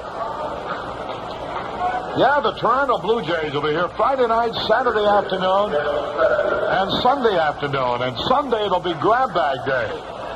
The first 15,000 people will receive a grab bag as they come through the gate. What's in the grab bags? Well, just about everything. They'd have a record that'd take me out to the ball game, and a lot more, too. T-shirts, batting helmets. Who knows what else? After all, that's what a grab bag is. You never know what's in it until you open it. That's going to happen Sunday. It's coming Sunday afternoon. Here's a pitch to Spencer, line to the shortstop. Spencer lines hard to Burleson. 2 away. Here's Oscar Gamble, who flied out his first time. 1-0. We're in the bottom of the 4th. Ordering box and reserve seat tickets at any Sox home game is a very simple thing to do.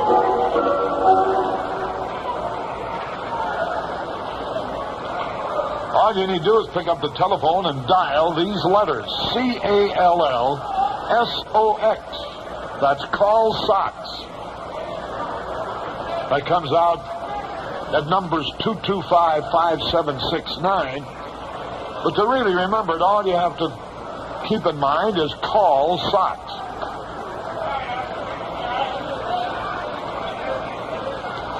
Out-of-town fans can call toll-free. 800-972-8500. That's 800-972-8500. There's the pitch drilled foul by Gamble. If you live outside the state of Illinois, the toll-free number will be 800-621-7878. 2 men are out, nobody on, 1-0 in favor of the White Sox.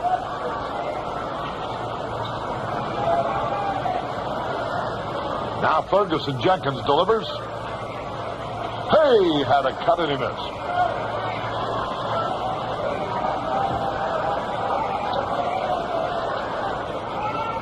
Jim Essien's first home run of his major league career has given the White Sox the lead. There's a smash, a base hit for Gamble. Gamble singles to right.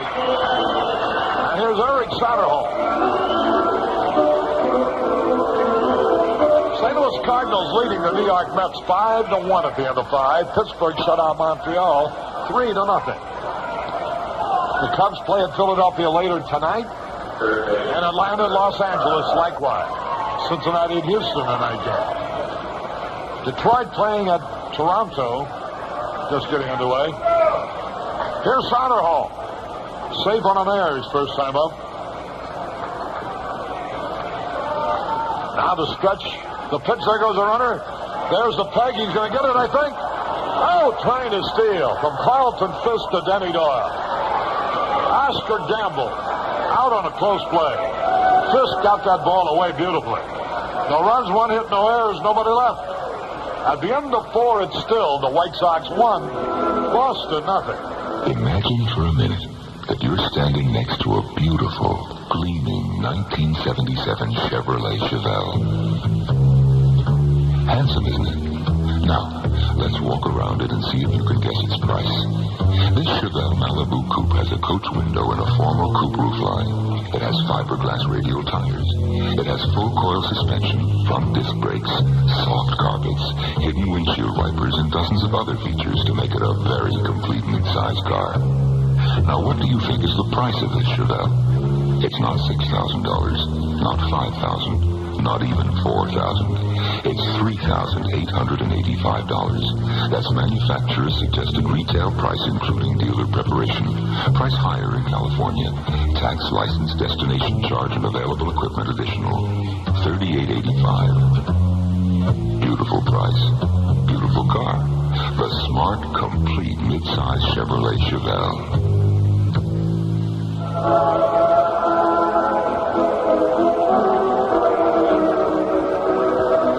Carey back at Comiskey Park.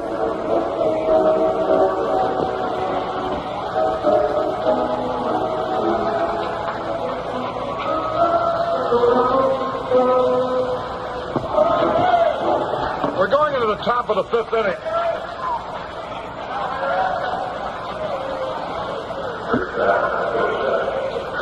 And leading it off, Dwight Evans. Evans singled his first time at bat.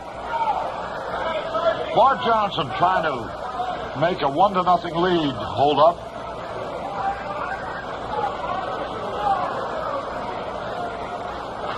Dwight Evans leading it off.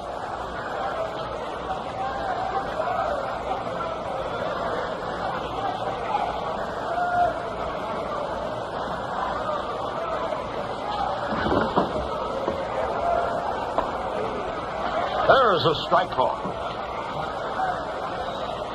Boy, Keith Hernandez just hit his 5th home run of the year for the Cardinals. He came with a man on in the 3rd. Now the pitch to Evans, swung, and he missed the curve. Boy, that young kid has really gotten away to a great start for the St. Louis Cardinals. It was his 5th home run of the year. Now the windup, here's the pitch on the way. Swung, and he struck him out swinging. Evans goes down swinging, strikeout number 3. And Bart really had some mustard on that.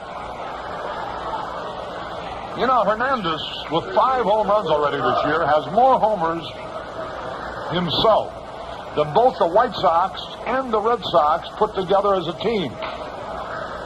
Here's a pitch swung on by Hobson. A ground ball to Satterholm. He's got it over to first in time for the out. 2 up, 2 down. And that will bring up Rick Burleson, the shortstop. He's 1 out of 2. Ball game in the top of the 5th.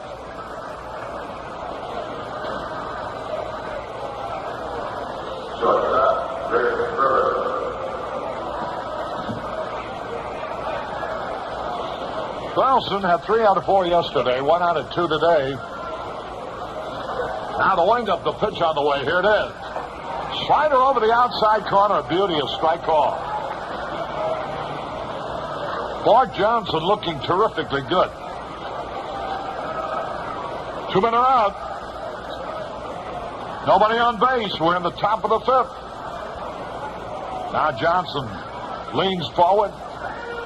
Into the windup he goes. Here's the pitch. Fastball a little bit low.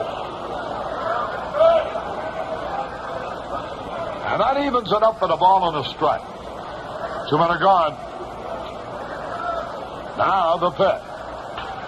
Line drive right back to the mound. Johnson stabs it with one hand. Burleson hit a bullet of a line drive, and Bart Johnson stuck his glove up just in time to grab it. 1, 2, 3. Nothing across. We're going to the bottom of the 5th. It's still White Sox 1, Boston nothing.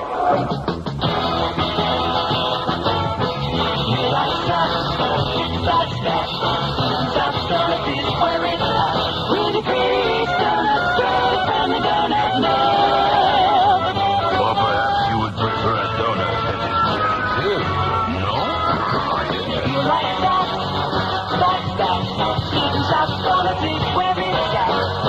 Would you prefer a cruller and a spot of tea?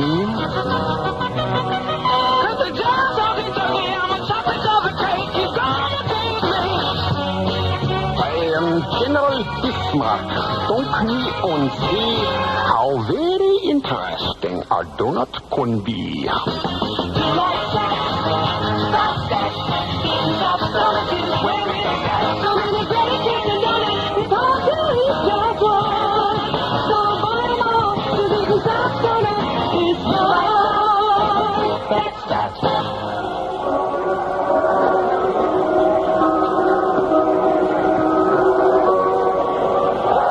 Carey back at White Sox ballpark, Comiskey Park, where the White Sox are leading 1-0 as we go into the bottom half of the 5th inning. And Eric Soderholm will be leading it off.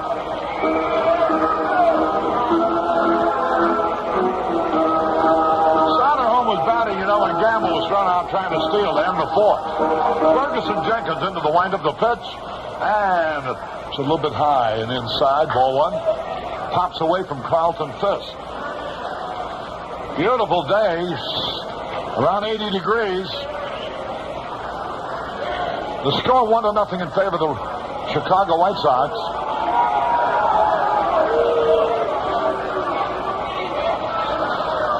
The Red Sox are claiming, I think, that the ball, the last pitch ticked Soderholm's back. But the umpire will not allow it. It's ball 1.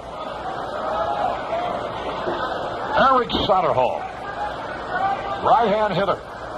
Here's the pitch. Slider outside. Ball 2. 2 balls, no strikes. Ball 3, low and away. Ferguson Jenkins has great control ordinarily. Hasn't walked anybody today. He's fanned 3. He's allowed 4 hits and 1 run. Each team has 4 hits. Now the pitch. Strike right in there, a beauty. Soderholm, 28 years old. Now the pitch. There's a line shot. Hit ball into the corner. Soderholm's around first. That brought the chalk up off the line. Soderholm opens up with a double to left. And hit right on the chalk.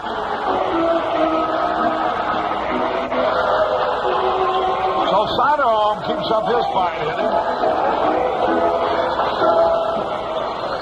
Soderholm has had 6 hits and 18 times at bat. That's a .333 batting average.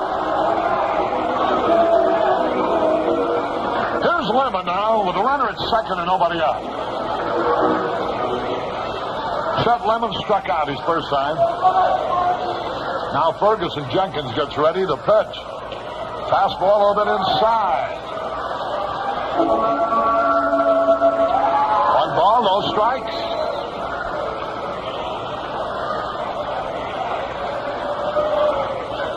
And bunch the hitter in the center field. He bunts but fouled that. And the count evens up with a ball and a strike. Lemon was bunting for a hit. Not for a sacrifice because he's got away quickly from the plate. A ball and a strike. Right-hand hitter waiting. Chet Lemon. Ferguson Jenkins gets set. Here's the pitch. Right in there, a beauty. A strike call. He's in the hole, strike 2. 2 strikes and a ball. Lemon is 22 years old. Right-hand hitter holds the bat high. The pitch on the way. Low outside, ball 2. That evens it up. 2 balls, 2 strikes.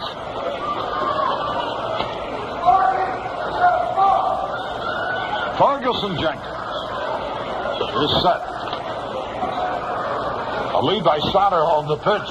Swing on a ground ball to the third baseman. He's got it. The long peg across. Save! The throw was low. Soderholm held at second base. See what they're going to call that. An error on the third baseman. He had a long throw to make. An error by Hobson. And now the White Sox have runners at first and second with nobody out. Here's Jim Essie, and he'll probably be bunting him over. The way this game's going along, 2 extra runs loom mighty big. A stretch, a pitch to Essie, and here it is. He's going to bunt it. He does, and it's a beauty. The only play will be the first. And they get him. From Jenkins to Denny Doyle. Denny Doyle, the second baseman, covered the bag. And Ferguson Jenkins came all the way over to the third base line. Crowd giving Essie a nice hand.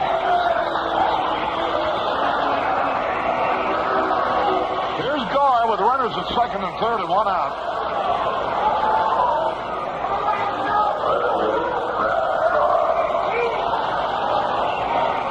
Struck out in the third, tapped out in the first. The infield is in for the play at the plate. Alan Bannister would be up there next.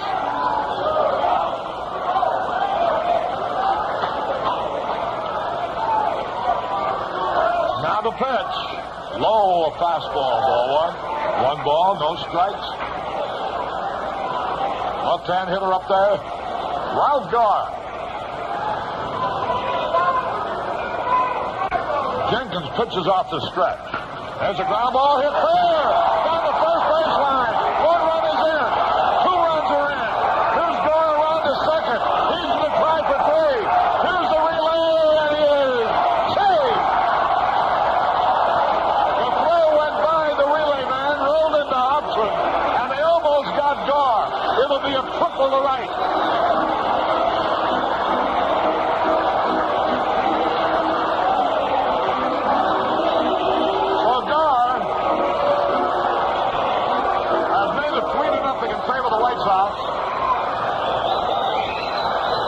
Now Garr has driven in 3 runs this year. And here's Bannister.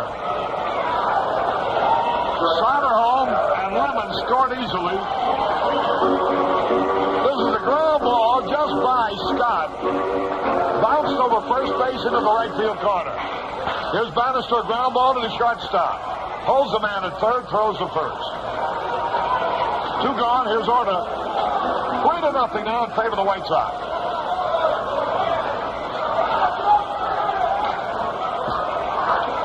Activity in the bullpen. Bob Lawson.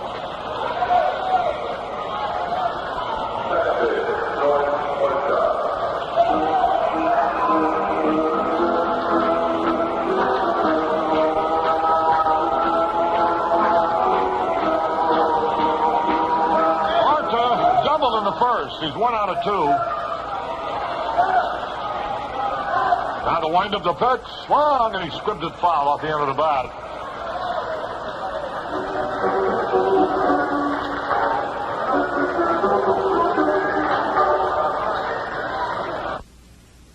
Nothing in favor of the White Sox. Ferguson Jenkins getting set. Waves that bat around. Now to wind up the pitch.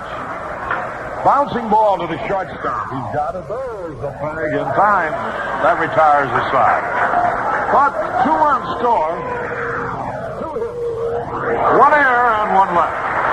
At the end of 5, the White Sox 3, Boston nothing. Nino's Steak Roundup, famous for fine foods from the sea and juicy charcoal broiled steaks, has just opened a new restaurant in Joliet at Highway 30 and Larkin Avenue. Thousands of people in Wisconsin, Iowa, Minnesota, and Illinois have enjoyed deliciously prepared meals in Nino's friendly, luxurious down-home atmosphere. Vance Fothergill and Friend will entertain you in the lounge on Tuesday through Saturday beginning at 9 p.m. Tuesdays and Sundays are 2 days you can't afford to pass up at Nino's. Tuesday's special is a complete Wrangler butt steak dinner for $2.50, served between 5 and 10:30 p.m. Sunday's special is a complete tenderloin dinner, also for only $2.50, served from 12 noon till 6 p.m. Look for coupons in your local newspaper that will save you money on delicious meals at Nino's. That's Nino's Steak Roundup in Joliet on Highway 30 and Larkin Avenue. There are 34 Nino's in Wisconsin, Iowa, Illinois, and Minnesota. So find out where the nearest Nino's is to you. Whether it's lunch or dinner, treat yourself to the great food experience at Nino's Steak Roundup.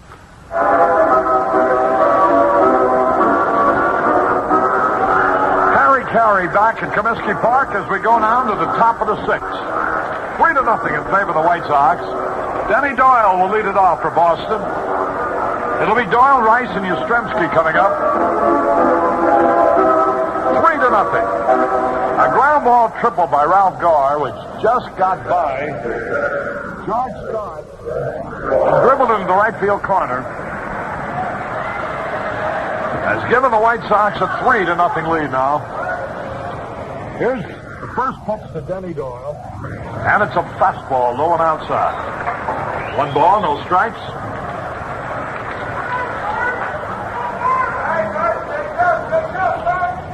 The delivery, swung on line drive, right there, sensational catch. Holy cow! George Orta timed his leap perfectly, went high into the air and stabbed the ball in the webbing of his mitt, taking a base hit away from Denny Doyle. 1 out. Here's Jim Rice. He walked and flied out so far. Now to wind up the pitch, here it is. Pulls it foul outside third. One of the youngsters lean over the wall and grab the ball. I think the young gal got it. 1 strike and nothing. 1 out. The pitch. A little bit low, and that evens it up for the ball on the strike. We're in the 6th. 3-0 in favor of the White Sox. Right-hand hitter waiting to pitch. Fastball low. 2 balls and a strike. Right-hand hitter waiting. Boy, you see they had over 55,000 at Milwaukee last night. There's the pitch swung and missed.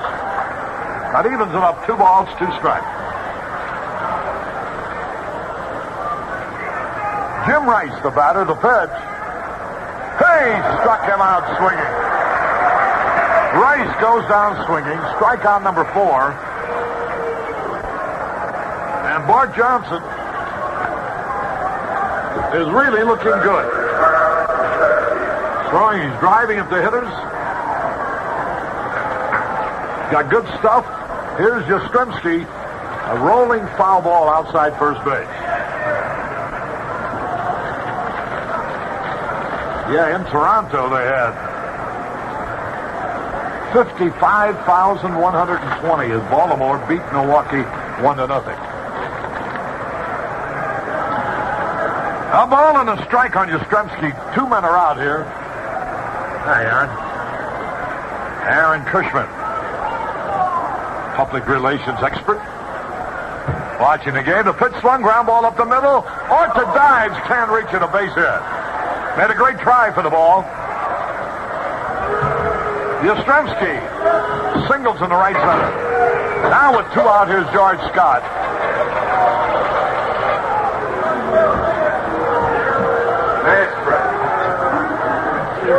Sounded like our booth just exploded. Here's Scott. He's 0 for 2. Dangerous hitter, though. Right out deep twice. The pitch to him. Swings, and he misses, and he had a good cut. 1 strike to nothing.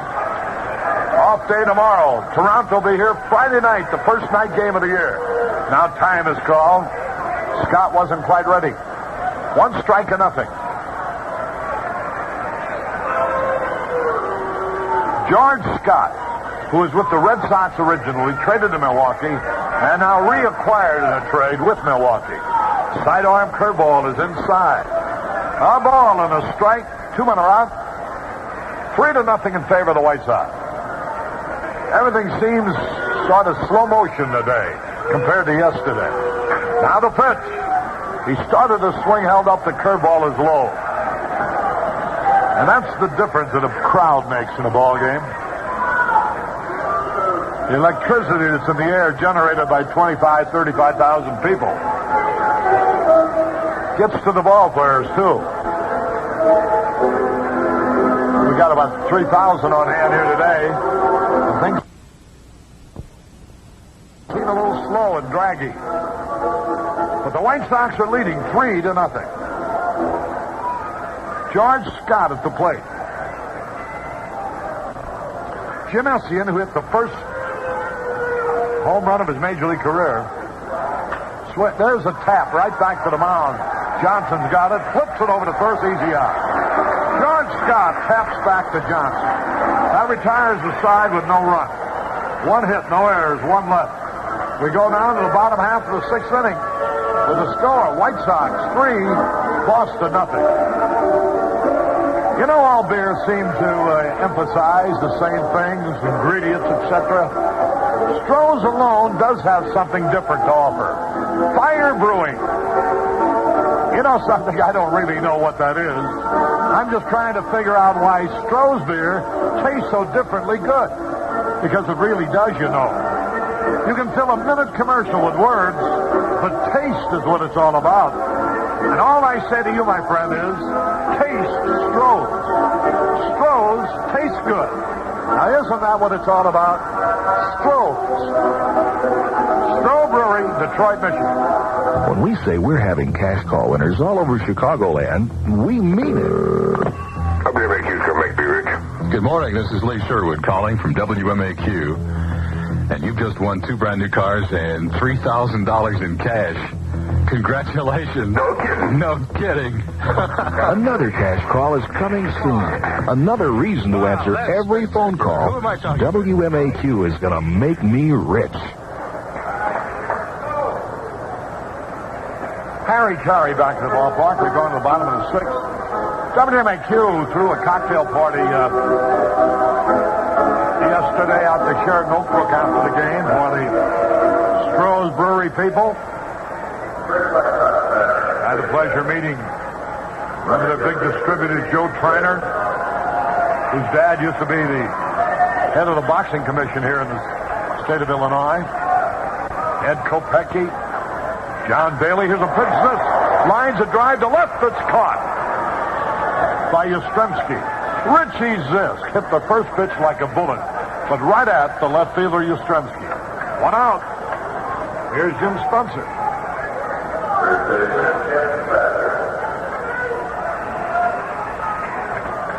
One away. Ball game in the 6th. 3-0 in favor of the White Sox. Now the wind-up, the pitch, here it is. There's a long drive, but foul. Look out over at McCuddy's.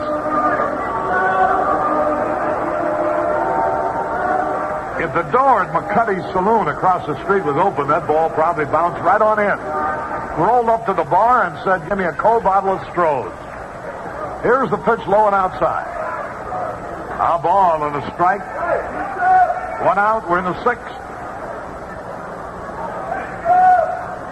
3-0 in favor of the White Sox. Now the pitch. Ground ball to the shortstop. That ought to be. Oh, right through his legs. Into left center. Spencer's going to try for second. Here he goes, and he makes it. Now they throw the ball wild again at second base. An error on Burleson. All the way.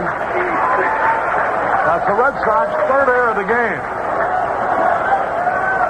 And boy, these fellas don't look half as good now that the season started than they did down in spring training. And I was picking them to beat out the Yankees. Well, the Yankees are going very poorly, too. They've lost 3 out of 4.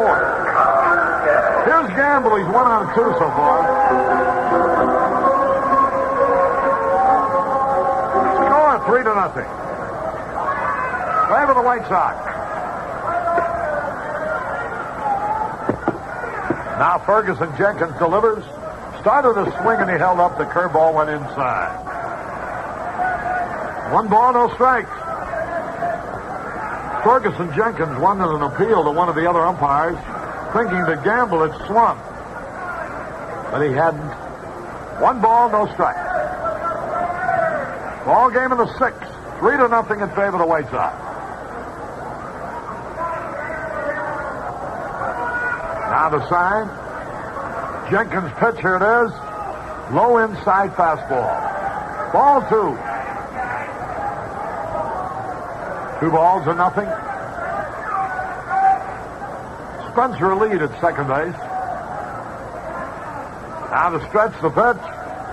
Woo, he really spun around and around trying to get that ball a home run ride. Oscar Gamble swung from the heels but missed. 2 balls and a strike. Gamble, who used to be with the Chicago Cubs years ago. Now the pitch. There's a dry foul. And that evens the count at 2-2. Gamble hit a low line drive but foul into the right field corner. Boy, oh boy, what's the date? 13th. You're getting mighty close to income tax time. 2 balls, 2 strikes. Runner in scoring position, 1 out. Ferguson Jenkins getting ready. The pitch. All 3 low.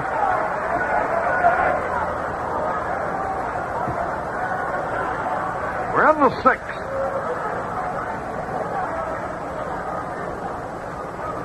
Now Jenkins is ready. 3 balls, 2 strikes, a pitch. Ball 4. He walked it. Here's Soderholm, who doubled his last time at bat. Runners at first and second, only 1 out.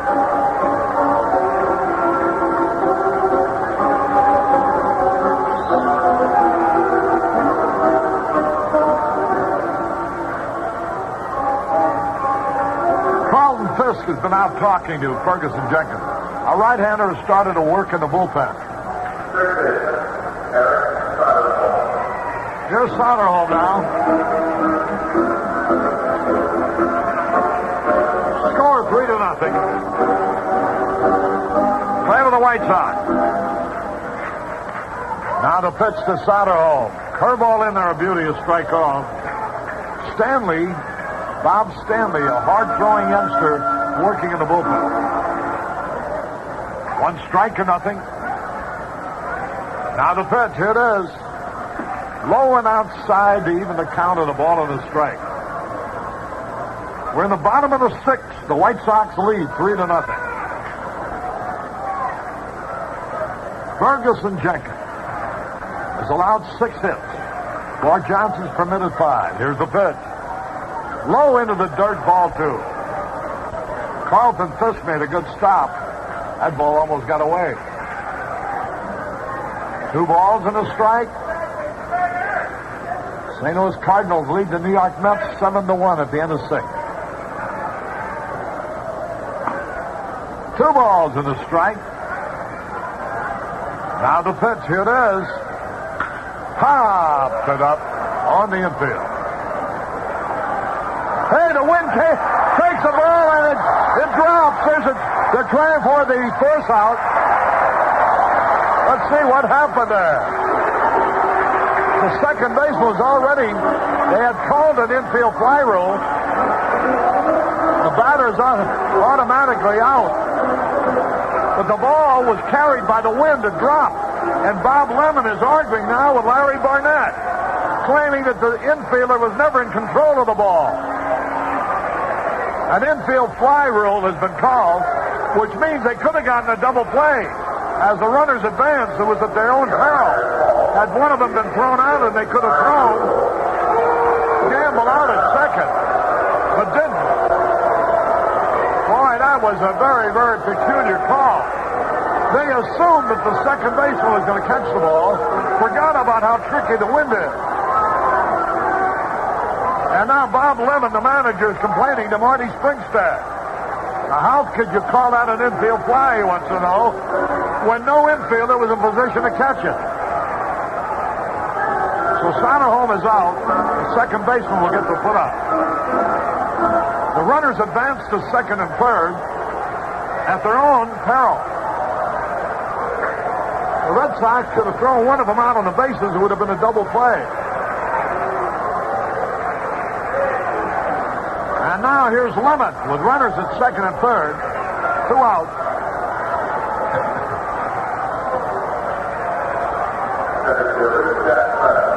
I think the third base umpire, Marty Springstad, was the first one to call it an infield fly. Now, he may have called it too quickly. Now Lemon is up there. He's 0 for 2. Oh, if base hit here, it would drive in 2 and make it 5-0. We could relax a little bit. Now the pitch, here it is. Fastball for a strikeout. 1 strike to nothing. 3-0 in favor of the White Sox. We're in the bottom of the 6th. Curve a little bit low and outside. That evens it up with a ball and a strike. 2 men are gone. Now the pitch. Outside, ball 2. Jim Essian would be up there next.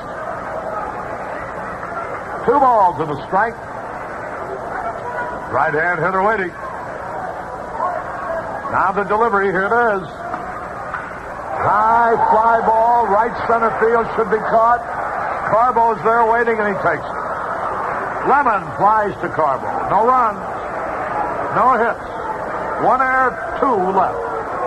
This is Harry Carey. We're going to go back over to the television booth now. The score at the end of 6. The White Sox 3, Boston 0. Well, hi, folks. This is Marty Robbins speaking for Allied Research. I'd like to ask you a question. Do you have a money-making idea or product that you need marketing assistance with? Maybe you do and you don't realize it. How many times have you had an idea for a new product and later saw it on the market? I suggest that you talk to the professionals at Allied Research about your ideas and products. Allied Research is an organization dedicated to helping people that don't know.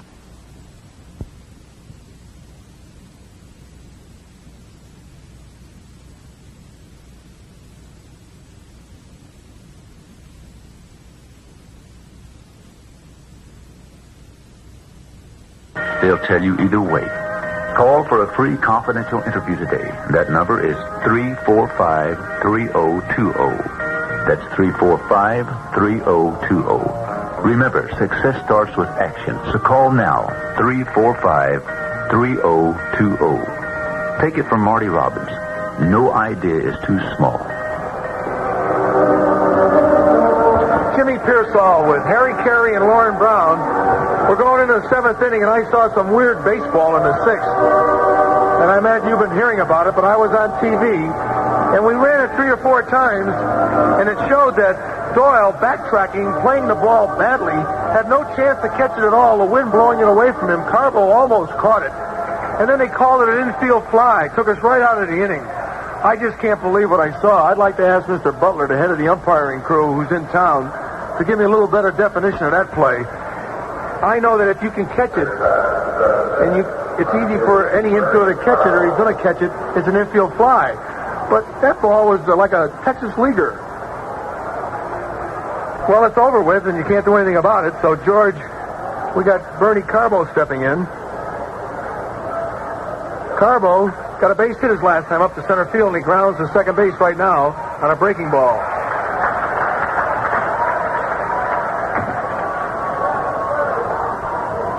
Johnson, pitching a whale of a ball game, has given up 5 hits and no runs. Red Sox have committed 3 errors.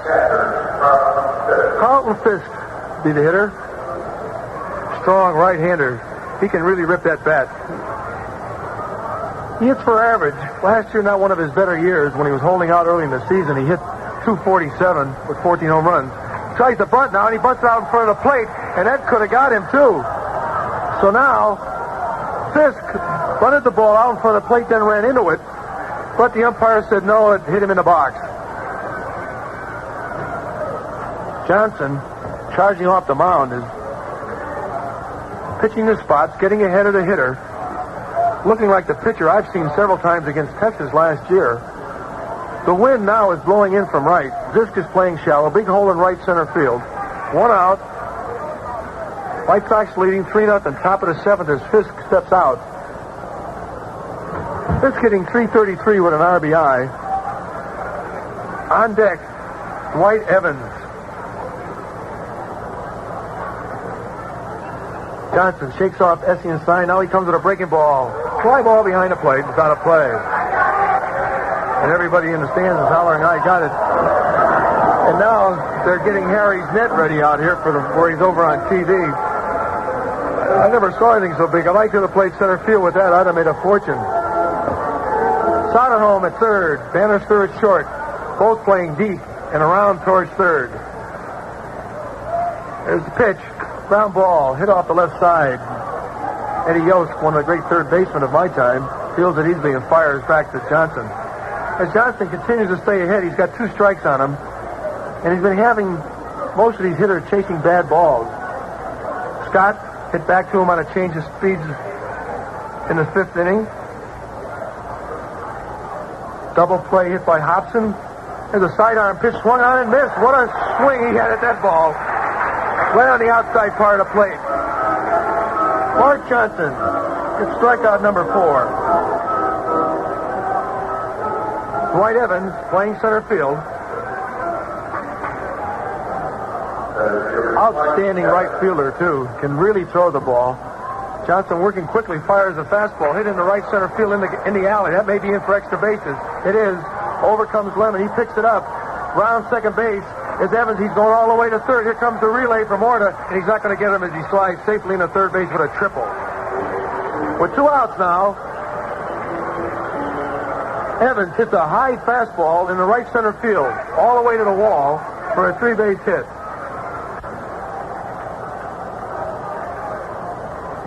That ball was really ripped. Butch Hobson, he's 0 for 2, hit in a double play in the 3rd, and grounded the 3rd and the 5th. Hitting 100 for the year, got 2 RBIs. Toronto still battling. They're winning 7-6 over Detroit in the 7th inning.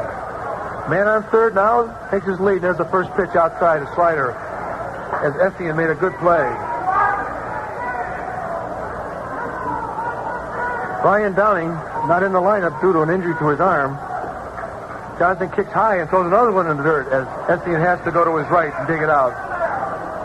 Johnson pressing a little bit, working rather quick, came all the way up to the catcher's box almost to get that ball. Now he steps off and rubs it up. Infield deep. Outfield around towards right.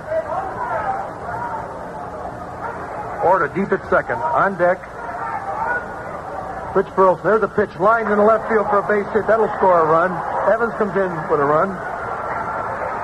And now we have action in the bullpen.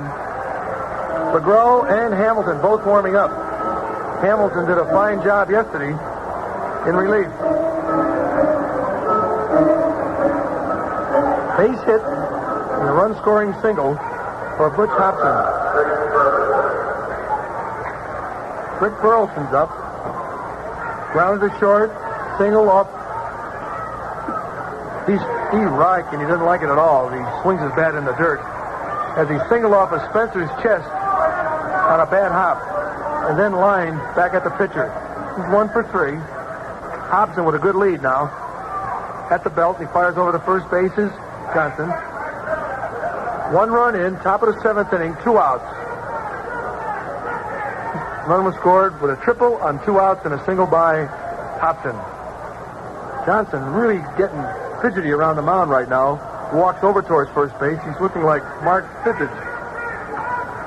Hitting from a crouch is Burleson. There's a pitch swung on line to left. That ball is up against the fence. It may be out of here. It hits the top of the fence. Here comes right back to Gardy. Fires to the wrong base.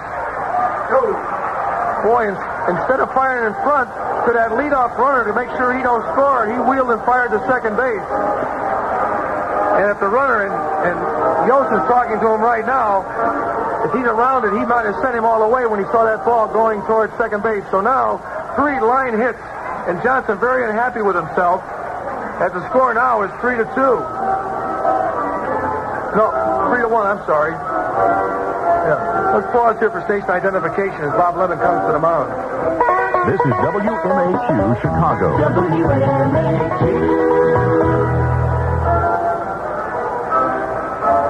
Lemon now looking down towards the bullpen. And it looks like it's going to be Hamilton coming in. Bart Johnson goes 6 2/3 of the inning, gives up 8 hits, 1 run. Both runners on base are his. White Sox haven't had any errors. He scored in the 3rd inning on a home run by Jim Etienne, his first home run, and Johnson's now leaving the mound.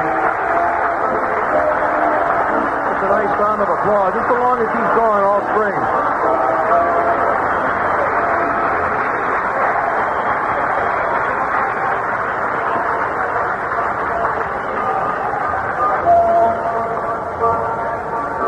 Struck out 4. Hamilton. Dave Hamilton pitching. Yesterday, Hamilton pitched an inning in the 3rd. Gave up 1 hit. Relief pitching. A big job for any pitcher coming out of that bullpen, being able to get that ball over. Hamilton has a curveball and a good fastball, and he comes out of that bullpen trying to get it over right away. Last year, Hamilton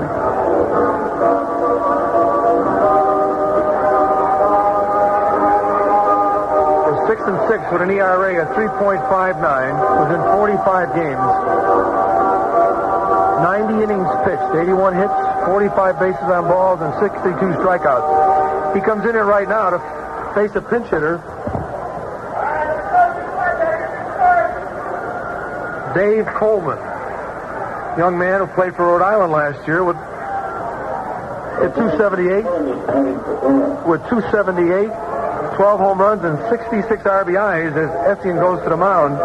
We've seen Coleman in spring training, so they have a pretty good idea of how he hits. Now Lemon looks in to find out whether they want him to play straight away or not. Coleman hitting for Denny Doyle. At the belt is Hamilton. There's a fly ball in the infield. And that should be an easy out as Bannister looks at third, and he's going to take it for out number 3. And a big out here in the 7th inning as Hamilton comes in and gets the pinch hitter Coleman to pop to short. They get a run, and the score after 6.5 innings of play is the White Sox 3, the Red Sox 1. Visa Bank AmeriCard, may we help you? Yes. My name is Lance Kroplinsky of Kroplinsky Heating and Plumbing. Yes, sir. Yeah, and I want to know why Bank AmeriCard changed its name to Visa. Well, several reasons. Mostly because your new Visa card will be accepted by more merchants in more countries than ever before. And the word Visa is read and pronounced nearly the same in every language. Also, you might be interested in more countries? Uh-huh. That's interesting. How about West Germany? Yes, sir. Visa's accepted there. Hong Kong? Yes, sir. Costa Rica? Yes, sir. Afghanistan? No, sir, not Afghanistan. My, you must travel a lot in your work. No, I've never been west of Moline, but you never know. Well, that's true. I could get a call any second on some international plumbing and heating problem, and I've got to be ready. Oh, yes, I see your point. Well, thanks for the help. Bye. Bye, Mr. Kopensky. Visa Bank. Bank AmeriCard is changing its name to Visa, a better name for the fastest-growing charge card in the world. From Chicago's bank, the First National Bank of Chicago. Jimmy Pearsall and Lauren Brown and Harry Carey back at the ballpark in Comiskey Park. Boy, what a job Dave Hamilton did. He came in with runners on first and third and 2 outs and got the pinch hitter, Dave Coleman, to pop up to the infield. Fergie Jenkins still on the mound for the Red Sox. He's given up 3 runs and 6 hits. Has only walked 1 batter.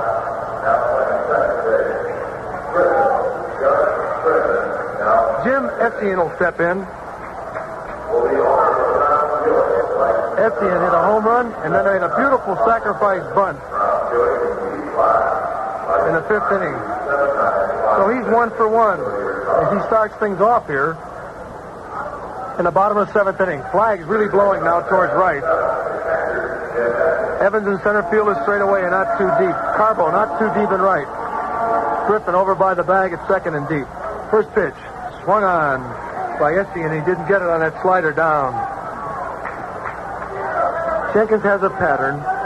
He's down, down, down. When he's tough to hit, he's down.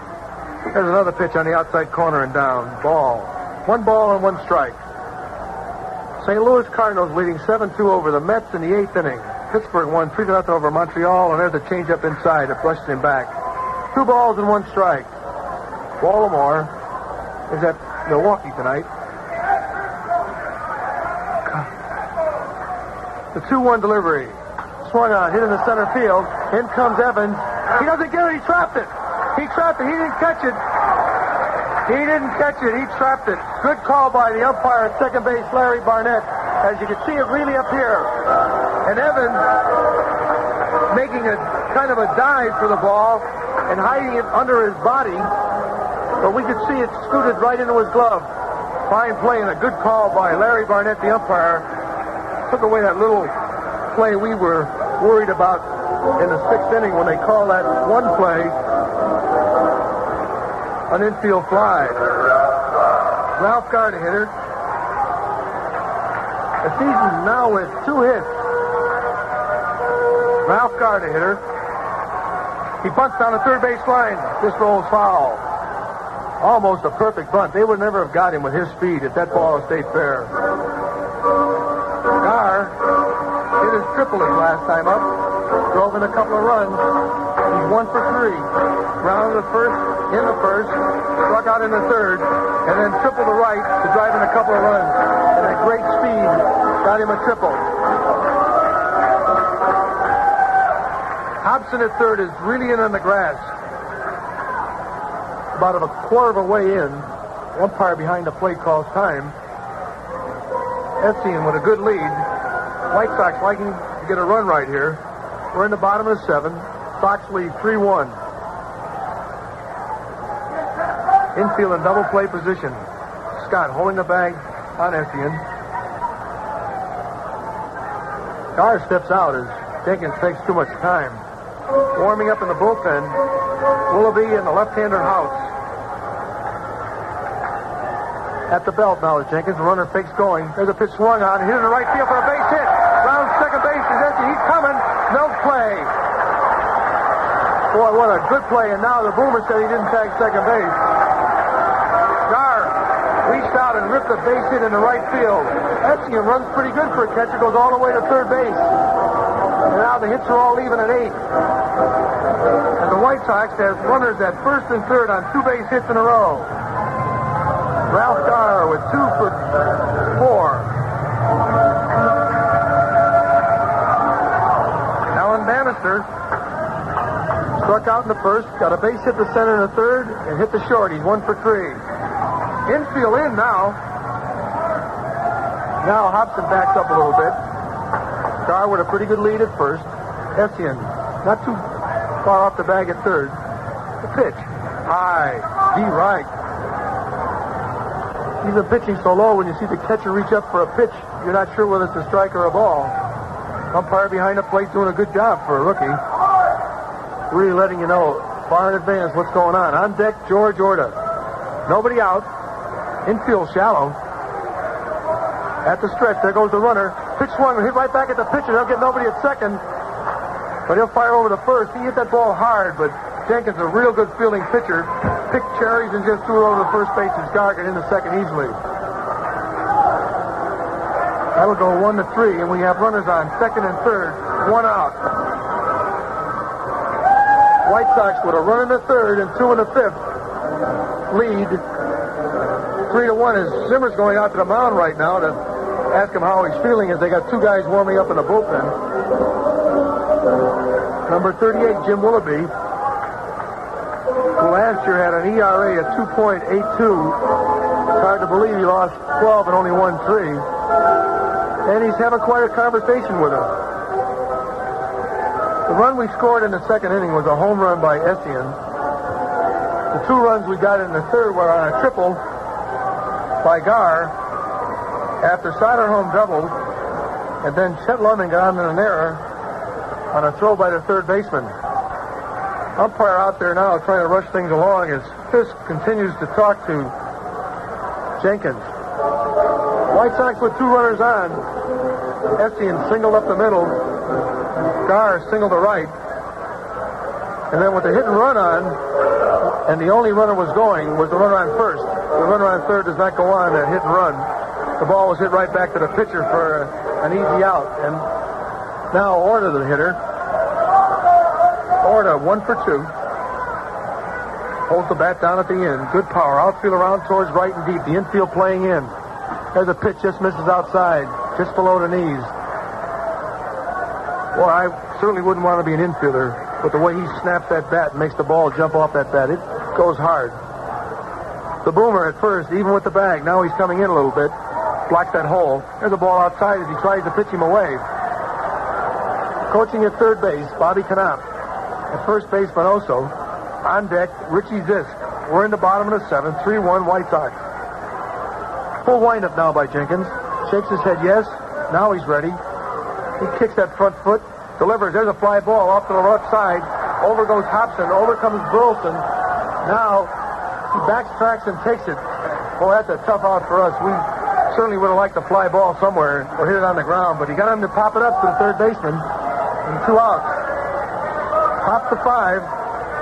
And Richie Zisk with a chance to get himself his first RBI in this ballpark. Yesterday, Zisk was 0 for 3. Still hitting .400. He lined the left his last time up. Strzynski making a good catch. Runners at third. There's a pitch. Just misses outside. And Jenkins will be a little careful with this guy. On deck, Jim Spencer. White Sox with a chance to pick up a pair on a base hit right here.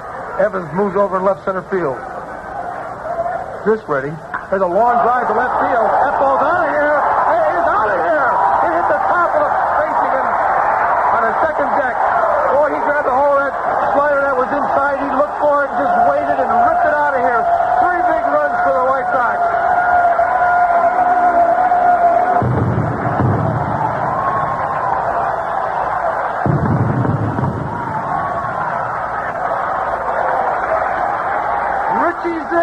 Got his first RBIs in this ballpark. RBIs number 4, 5, and 6. And the White Sox lead 6-1 in the bottom of the 7th inning. Jim Spencer, the hitter. Jim 0 for 3. Boy, he hit that ball. He waited for that slider and just hit it as hard as you can hit a ball against the facing in left center. That ball went about 450 feet. There's a ground ball to first base. The Boomer takes it, waves Jenkins away, but not before the White Sox get 3 runs on 3 hits. And the score after 7 full innings of play, the Chicago White Sox 6, the Boston Red Sox 1.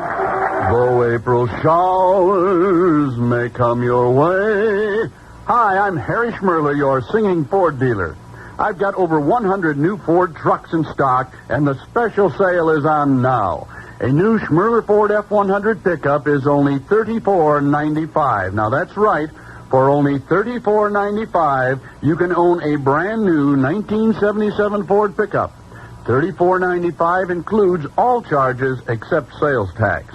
I've got over 100 brand new Ford trucks in stock, and they're priced to sell during the special sale on now. There are special savings on all of the Schmerler 500 Ford cars and trucks in stock now. With 500 new Fords in stock and a voice like mine, I've got to sell new Schmerler Ford pickups for only $34.95. Schmerler Ford is at Route 83 and Toohey in Elk Grove Village. Though April showers may come your way, they bring the... Hi again, everybody. Lauren Brown back at Comiskey Park as we go to the 8th inning. And Richie Zisk has just given the White Sox some cushion here with a tremendous blast into the upper deck that bounced back onto the field with 2 men on to give the White Sox a 6-1 lead. Dave Hamilton, who came on in the 7th inning, or rather the 6th, I correct myself, it was the 7th.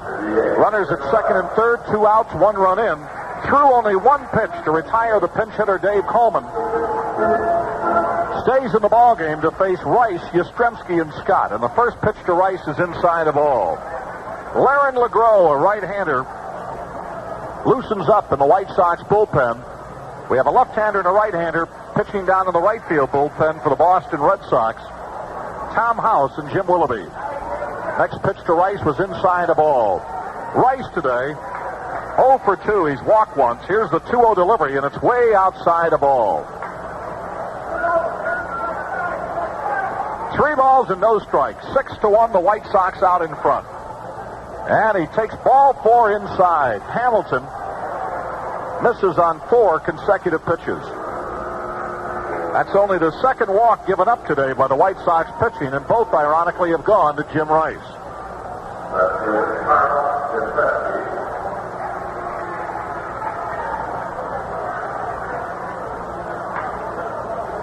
And the batter is Carl Yastrzemski. Left-handed hitter is 2 for 3 today.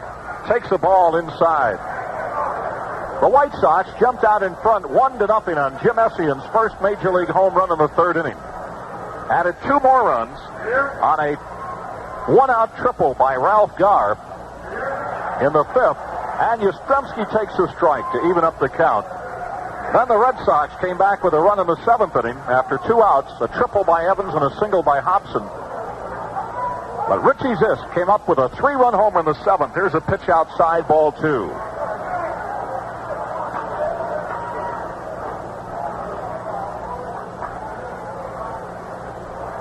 Two balls and a strike. Johnny Pesky coaching down at first. Eddie Yost at third. Here's the 2-1 delivery. Here's a swing and a base hit into right field. Zisk charges it. Rice makes the turn at second. And the throw back in there, and he steps back on the base. So runners at first and second and nobody out. And Hamilton, who is making his 4th appearance for the White Sox, and this only the 5th game, finds himself running into a little bit of trouble here. George Scott steps up. The Boomer 0 for 3 today.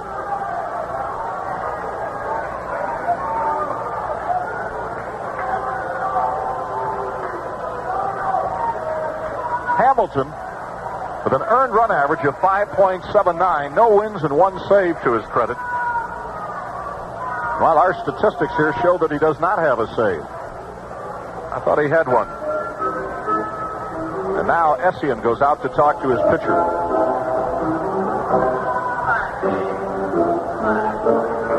The Cardinals are waylaying the Mets 7-2 in the bottom of the 8th. At New York, Pittsburgh on a 2-hitter by Bruce Keeson shut out Montreal 3-0. Left-hander ready. Here's the pitcher's a swing and a grounder down to third. Satterholm has it, steps on the bag, and Rice slid about 5 feet in front of the bag and came straight up. Never did get near it. And Satterholm on that softly hit ball had no other opportunity to do what he did. It was the only way he could have gone, and that was to touch the bag at third for the unassisted out. Scott on a fielder's choice. Yastrzemski down to second. There's 1 out now. And Bernie Carble, the batter, 1 for 3, a single this afternoon.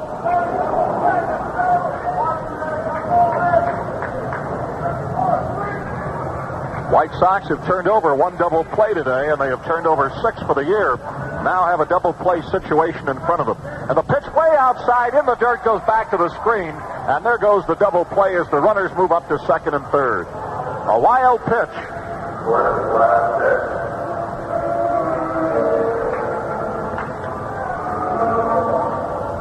So Yastrzemski goes to third and Scott goes to second. They're in the 8th inning at Toronto. Toronto leads Detroit 7-6. That's the first score we've had all day. They're in the 9th at St. Louis. Clay Carroll now pitching for the Cardinals. 7-2 St. Louis in the 9th. And the delivery to Carbo outside, ball 2. Laren LeGros, a right-hander in the bullpen, and another right-hander has joined him. Here's the pitch. Called strike, just caught the outside corner. Bob Lee, a left-hander warming up for Boston.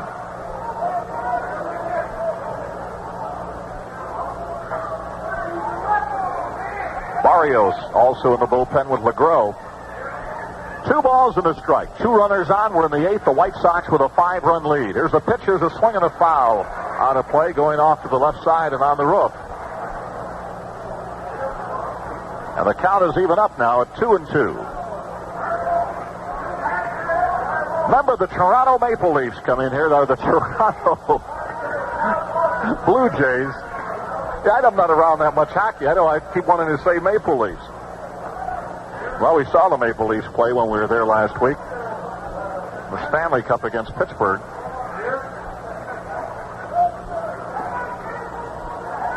The Blue Jays in town. Friday night, Saturday, and Sunday afternoons. Time is called now as Carbo steps out of the box. 5,344 here today. That's, I suspected, around 4,500 to 5,000. Here's the 2-2 pitch. Just missed in the outside corner. So the count goes full to Carbo. A left-handed hitter. It's the guy he wants to get.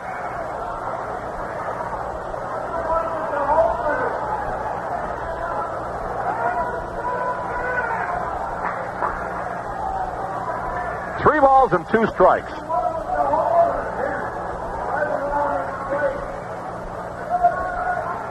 Left-hander delivers. Up high a ball. He walked and the bases are loaded.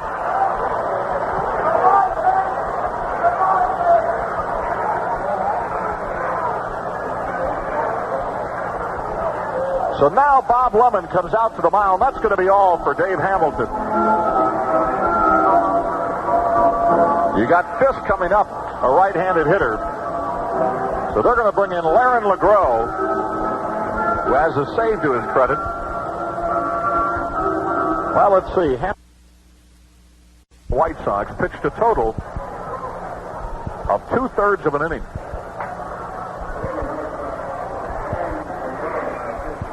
He allowed no runs on 1 hit. He walked a pair and struck out none. But he is responsible for the runners at first, second, and third. Now, the new pitcher is Laren LeGros. LeGros making his 3rd appearance for the White Sox. He pitched in the first 2 games at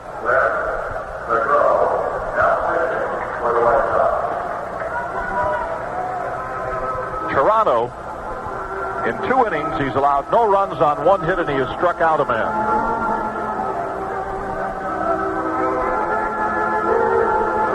A 6-1 ball game. The hits are even up at 9 apiece.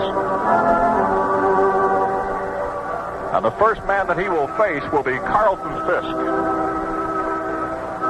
Fisk this afternoon, 0 for 3. He's grounded out twice, and he has struck out once. And now Bruce Del Canton joins Frank Barrios in the bullpen for the White Sox as they try to hang on here with a 5-run cushion. White Sox got 1 in the 3rd. 2 more in the 5th. The Red Sox scored in the 7th. And then Richie Zisk pumped a 3-run homer into the upper deck to give the White Sox a 6-1 lead.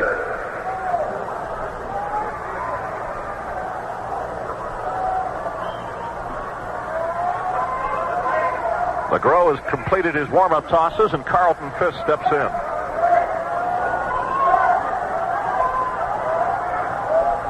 Right-hander is ready, goes into the windup. Here's the pitch, just missed on the inside corner, ball one. Well, Laren LeGros traded for Clay Carroll. Carroll is pitching today for the Cardinals, and LeGros pitching here. Here's the pitch, a swing and a miss. Well, some fans called, said they had a bet on the age of Jimmy Pearsall. Jimmy Pearsall is 47 years old, so I hope that helped you. 1 ball and 1 strike. Fisk steps out of the box. Right-hander ready. Here's the 1-1 pitch. Swing and a grounder. Soderholm, great play at third. Goes to second one. There'll be no relay. Outstanding play by Soderholm going to his right, taking away an extra base hit. He whirled and threw to get Carbo at second base, and the fans give him a well-deserved hand. On the play, Yastrzemski came home to score, and it's a 6-2 ball game. And Fisk is at first on a fielder's choice, and the batter is Dwight Evans. So Fisk gets credit for an RBI, and the White Sox 5-run lead is down to 4. Here's a swing and a miss, but I'll tell you, it could have been a lot worse. It could have been as high as 6-4. Only a 2-run lead, but only a great play by Soderholm prevented the Red Sox from getting any more than that 1 run. Here's the 1-strike pitch, swing and a miss, strike 2. Evans, 2 for 3 today, an infield hit and a triple. He has also struck out.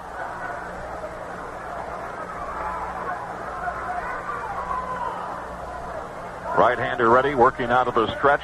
Time is called. Oh, boy. The fans booed the umpire as LeGros continued on to pitch, and it was a good one. And the reason they're booing was that earlier today, Orta had called time, stepped out, and the pitch was called a strike. But apparently he let him know in time. 2 strikes on the batter. LeGros, glove up, down to the waist. The 2-strike delivery, swing and a grounder, up the middle. Bannister can't get it. It's a base hit. Here goes the runner going to third.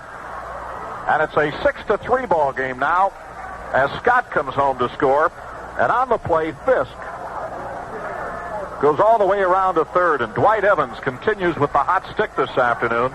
His 3rd hit. And the batter is right-handed hitting Butch Hobson. So now there are runners at first and third with 2 out. It's a 6-3 ball game, and Hobson represents the tying run.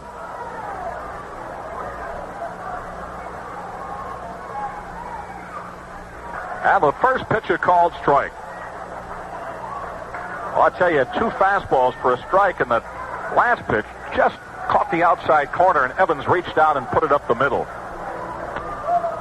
Right-hander ready. Here's the pitch, a swing and a foul back to the screen, so he's ahead of this hitter now. No balls and 2 strikes.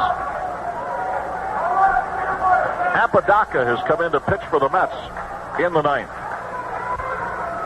Here the Red Sox have runners at the corner with 2 down. 6-3 ball game. LeGros is ready. The 2-strike delivery. Swing and a miss. He struck him out. So Laren LeGros gets out of the inning. 2-run score. They're charged to Hamilton. There were 2 hits, 2 walks, no errors, and 2 men left out. We go to the bottom of the 8th at Comiskey Park. The Chicago White Sox 6, the Boston Red Sox 3. We're having pie tonight, and everybody's coming. Pie tonight, pie tonight, and everybody loves a piece of pie. Lord J. Harris, what a pie, what a pie. That homemade taste, you really gotta try. The aroma's so inviting, it makes the bed exciting. Lord J. Harris, what a pie. Try Lloyd J. Harris Lemon Crunch Pie. Rich lemon filling topped with lemon streusel in a perfect flaky crust. The flavor's frozen in, so all you do is bake. Lloyd J. Harris Lemon Crunch Pie. Lord J. Harris, what a pie, what a pie. That homemade taste, you really gotta try. The aroma's so inviting, it makes dessert exciting. Lord J. Harris, what a pie, what a pie. Lauren Brown back at Comiskey Park as we go to the bottom of the eighth. We have a new pitcher, right-hander Jim Willoughby. Ferguson Jenkins pitched 7 innings. He allowed 6 runs on 9 hits. He did not walk a man. And he struck out a total of 3. Those were in the first 3 innings. So Willoughby is the second Red Sox pitcher of the afternoon. He pitched out here yesterday 1 inning, allowed no runs on no hits. And he is making his 3rd appearance of the year. His first 2 appearances, he has an earned run average of 27. He gave up 3 runs in less than an inning. His first outing. Oscar Gamble will be the first man that he'll face. And the first pitch to Oscar's a called strike. Gamble's been on twice today. He is singled, he is walked, and he is flying out to right. So officially he is 1 for 2. Barrios warming up in the White Sox bullpen. Here's a pitch, a half swing and a grounder down to Hobson at third. He's got it, throws on the run, and they just did get Oscar Gamble. So Hobson throws out Gamble for the first out here in the 8th. And the batter is Eric Soderholm. Eric, 1 for 3 today, got on an error. He doubled and scored. And then he was out on a controversial infield fly rule that, in the umpire's judgment, could have been handled by an infielder, but wasn't. The wind blew it out to short right center field. Looking ahead to the 9th, it'll be the top of the order, Burleson, Doyle, and Rice. Soderholm takes the first pitch for a strike.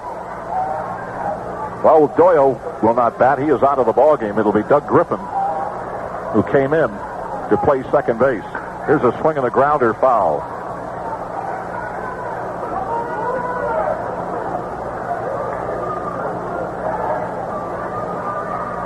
Two strikes on the batter. Chet Lemon waits in the on-deck circle. Right-hander ready. Here's the 2-strike delivery. And it hits the chest protector of the catcher. Ball 1. White Sox will enjoy the day off here tomorrow.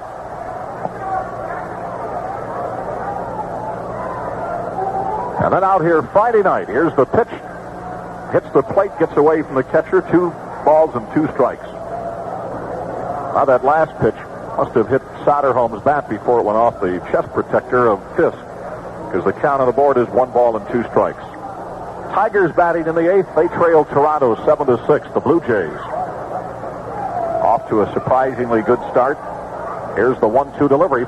Here's a swing and a long drive to center field. Evans going way back, way back, way back. It is over his head, goes all the way to the wall. Here goes Soderholm around second. He'll go to third. And he is in there with a stand-up triple that on one bounce hit the wall at 445 feet to straightaway center field.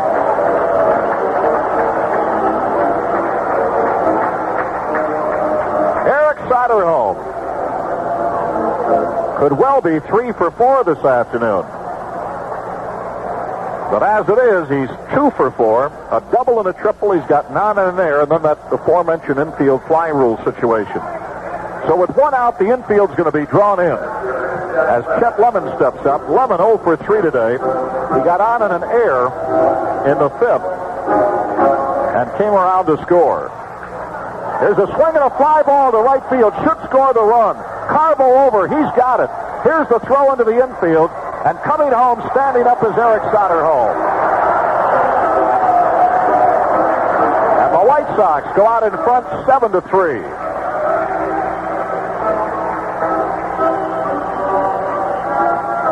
As Chet Lemon drives in his 2nd run of the year.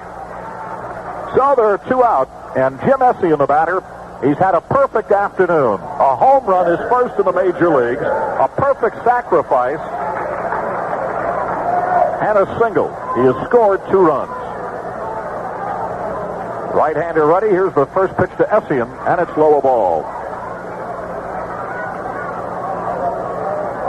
The hits are evened up at 10 apiece. The Sox lead in the important column, the runs 7-3. Right-hander delivers. Here's the pitch, called strike.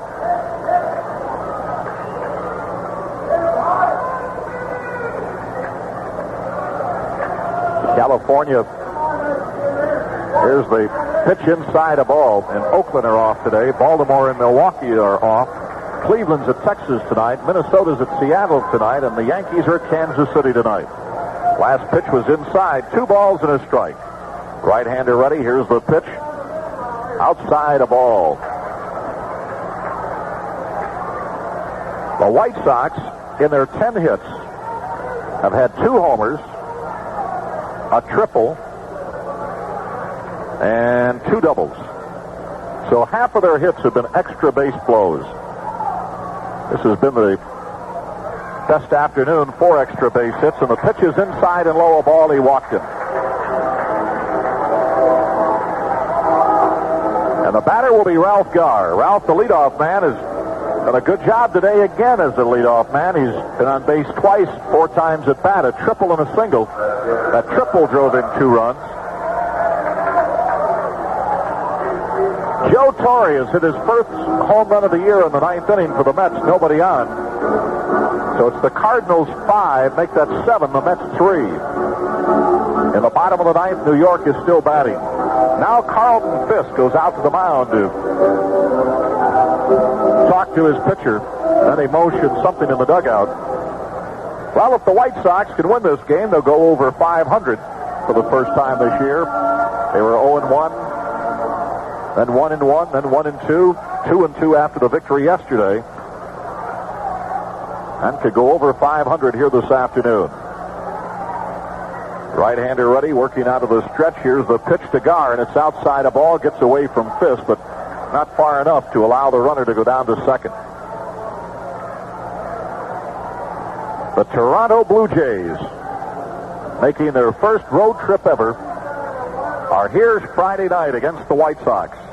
Saturday afternoon contest and a Sunday afternoon contest, and it'll be the big grab bag day. Sunday afternoon, 15,000 bags full of goodies of White Sox souvenirs and memorabilia to be given away. Here's a swing and a fly ball out to short right field. Second baseman going back. Griffin is there, way down the line, about halfway between first and the wall, and hauls it in to retire the side. But the White Sox pick up another run in the 8th inning. On 1 hit, no errors, 1 man left on.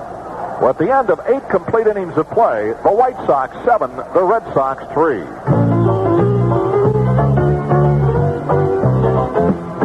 I got a story to tell, I'm ashamed to say, about a car that drank too much. Like a bar hopping chump who went from pump to pump, guzzling gas and such. The way that car was drinking gas, I should have bought it in whiskey jugs. But that was before I saw the light and bought a box of Champion plugs.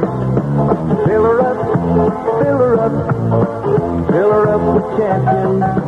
Pull out the old, plug in the new, fill her up with Champion.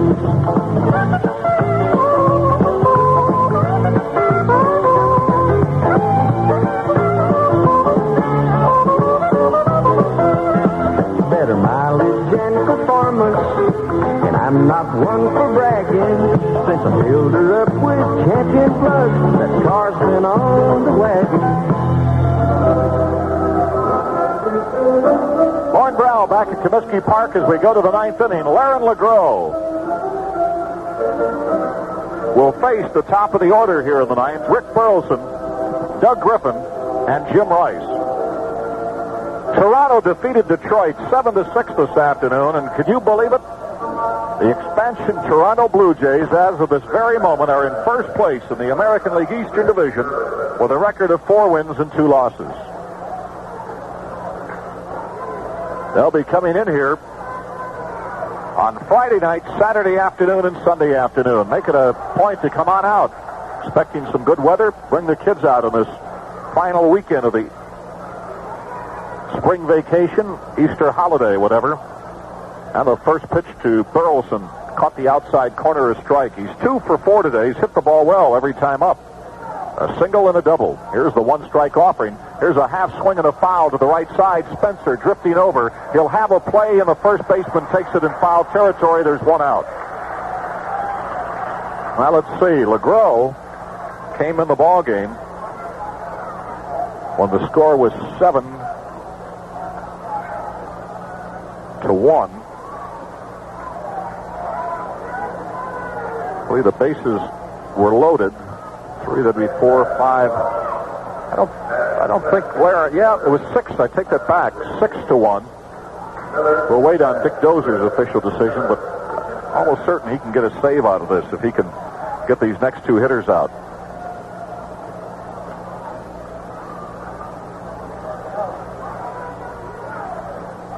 Red Sox with a pinch hitter here. Rick Miller is batting for Griffin.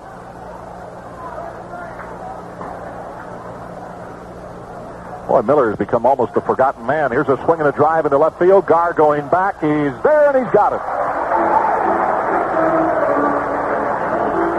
So there's 2 down, and the batter is Jim Rice. He's 0 for 2, but he has walked twice. You mentioned Miller's been the forgotten man of this Red Sox club. That was only his 4th time at bat all year. They've gone with Evans into center field, and they put Carbo in right. Here's the first pitch, a swing and a miss to Rice. It's getting cooler here at the ballpark, and the main reason is that the winds have shifted. They're now coming out of the northeast, directly over center field to home plate. Here's a swing and a foul tip, and LeGros ahead of the batter. 2 strikes. Laron LeGros doing another outstanding job for the White Sox. This is his 3rd appearance. He has yet to give up a run. Right-hander ready. Here's the 2-strike pitch. Outside a ball. It has really gotten cool here. It was 76 degrees at game time. The Cardinals defeated the Mets 7-3. We'll take a look at all the finals as Rice fouls it into the White Sox dugout. Following this ball game, 1 ball and 2 strikes, and Ellie Dillon should be coming your way. You know, we're so used to saying Ellie Dillon follows the ball game, we won't have that opportunity to say it that much this year. As Ellie's now in the drive time section, foul back onto the roof. Ellie will be working, what is it, 4 to 7? Is that her shift? So she should be along. 1 ball and 2 strikes to the batter. Here's the pitch. Swinging a fly ball down the right field line. It's going to curve foul and move on into the seats. Jay Marks, I think, will be with you when we get off the ball game, and then Ellie comes your way about 4. I'm going to find out that schedule, Dan. Lauren, it's 3 to 8. Oh, 3 to 8. Thank you, Ellie. Good to hear you again. Same here, dear. Here's a swing and a miss. He struck him out. So the ball game is over. Laron LeGros strikes out Rice and does another outstanding job in relief. Bob Lemon, everybody else out to shake hands with him. And the ball game is over. The White Sox win it 7-3. We'll be back to wrap it up in just a minute. That melody you hear says that pleasure's near. From one dear lover to another stroll. So play that friendly sound. Pass that great taste around. Real beer lovers know. That means so. The Stroh Brewery Company, Detroit, Michigan.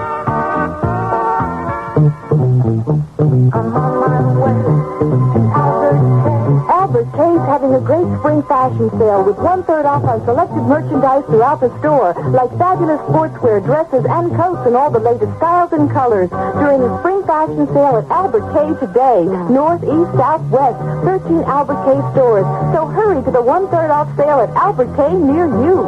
I'm on my way to Albert K.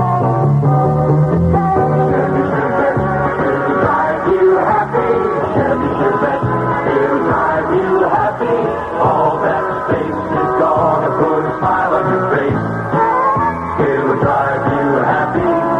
Check that price sticker and listen to your heart keep quicker. Chevy Chevette. The Chevette scooter is happily priced, only $29.99. That's manufacturer's suggested retail price, including dealer preparation, taxes, license, destination charge, and available equipment additional. Chevette is rated at 43 miles per gallon highway, 31 miles per gallon city, with available 1.6-liter engine and manual transmission. EPA estimates actual mileage may vary. No American car has ever sported EPA mileage ratings like these before.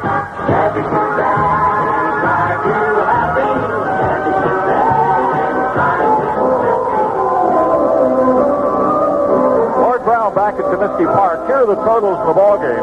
For the winning White Sox, 7 runs, 10 hits and no errors, 6 men left on. For the Red Sox, 3 runs, 10 hits and 3 errors, 9 men left on. Time of the ball game, 2 hours and 20 minutes. The winner, Bart Johnson, 1-0. And Laren LeGros gets his second save of the year. And the loser was Jenkins, 0-1. Well, the big story in this ball game is that the White Sox really had their hitting shoes on today more than in any other game as far as the long ball was concerned and the extra base hits. A home run by Jim Essien hit the steel girder right below the upper deck, his first major league blast. Richie Zisk with a 3-run homer into the upper deck that bounced out, which was his first home run at Comiskey Park and his second of the year. Gar got a triple. Soderholm got a triple. Soderholm also doubled plus that triple, and Orta had another double today. So the White Sox going for the long ball today, plus some outstanding pitching by Bart Johnson and Laren LeGros. So the White Sox have now won 2 in a row, sweeping this 2-game set from the Boston Red Sox, who now have lost 4 consecutive ball games. And the Red Sox, could you believe it, are a couple of games behind, 3 games, as a matter of fact, behind the Toronto Blue Jays, who won today. So the final, the White Sox 7 and Boston 3. Let's take a look at the other American League activity. We have no details on the Toronto-Detroit game, but Toronto won it 7-6. And the red-hot Blue Jays will be coming to town this weekend for a Friday night game, an afternoon contest Saturday and Sunday. And currently they lead the American League Eastern Division, having won 4 of their first 6 ball games. Tonight, the Yankees are at Kansas City. Cleveland will be at Texas, and Minnesota at Seattle, while Baltimore and Milwaukee and California and Oakland, Baltimore and Milwaukee, I believe, is off. California at Oakland will be later this afternoon. And Milwaukee having the day off, as well as Baltimore. In the National League, the Cubs will be at Philadelphia tonight, and in that contest, the Cubs will be sending Ray Burris against Barry Lurch. Tonight also, Atlanta will be at Los Angeles, while this afternoon there were 2 games. The St. Louis Cardinals defeated the New York Mets by a score of 7-3. Denny, the winner, 2-0. Swan, the loser, before 8,500 at New York. Pittsburgh won their second in a row, 3-0 over Montreal. A 2-hit shutout by Bruce Keeson before 4,500 folks in Pittsburgh, Pennsylvania. And again here, it was the White Sox defeating the Red Sox 7-3. Stay tuned now. Ellie Dillon with some good music for you on a... Heck, I don't even know what day this is. What is this? A Wednesday, I guess. I've been traveling so much. I'm just happy to be at Comiskey Park. I'll tell you, instead of Toronto or Portland or Seattle. At any rate, Ellie Dillon's coming along with good music on a Wednesday afternoon for you. This has been Chicago White Sox baseball, brought to you today by Chevrolet Trucks, trucks that are built to stay tough, by the Champion Spark Plug Company, who remind you that there's a free Chicago White Sox baseball schedule at your local Champion Auto Parts store, by Stroh's Beer. For more than 200 years, real beer lovers know that it's Stroh's, and by the Zenith Corporation, the one with Color Sentry automatic picture control system and electronic video guard tuning. This is Lauren Brown speaking for Harry Carey and Jimmy Pearsall, thanking you for listening. And remember, the night games now at Comiskey Park are at 7:30, so we'll be on the air at 7:15 Friday night when the Chicago White Sox meet the expansion Toronto Blue Jays. Our engineer has been Dan Hozak, and this has been a WMAQ sports presentation. If you can. Elect Roman Puchinski your new mayor. Vote 1A on the Democratic ballot April 19th. Join the volunteers for Puchinski who are paying for this ad. This is the killer on Devil.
Sox tonight. They're up against Toronto. Next on WMAQ Chicago, I'll see you Monday at 3, and I hope you have a super weekend.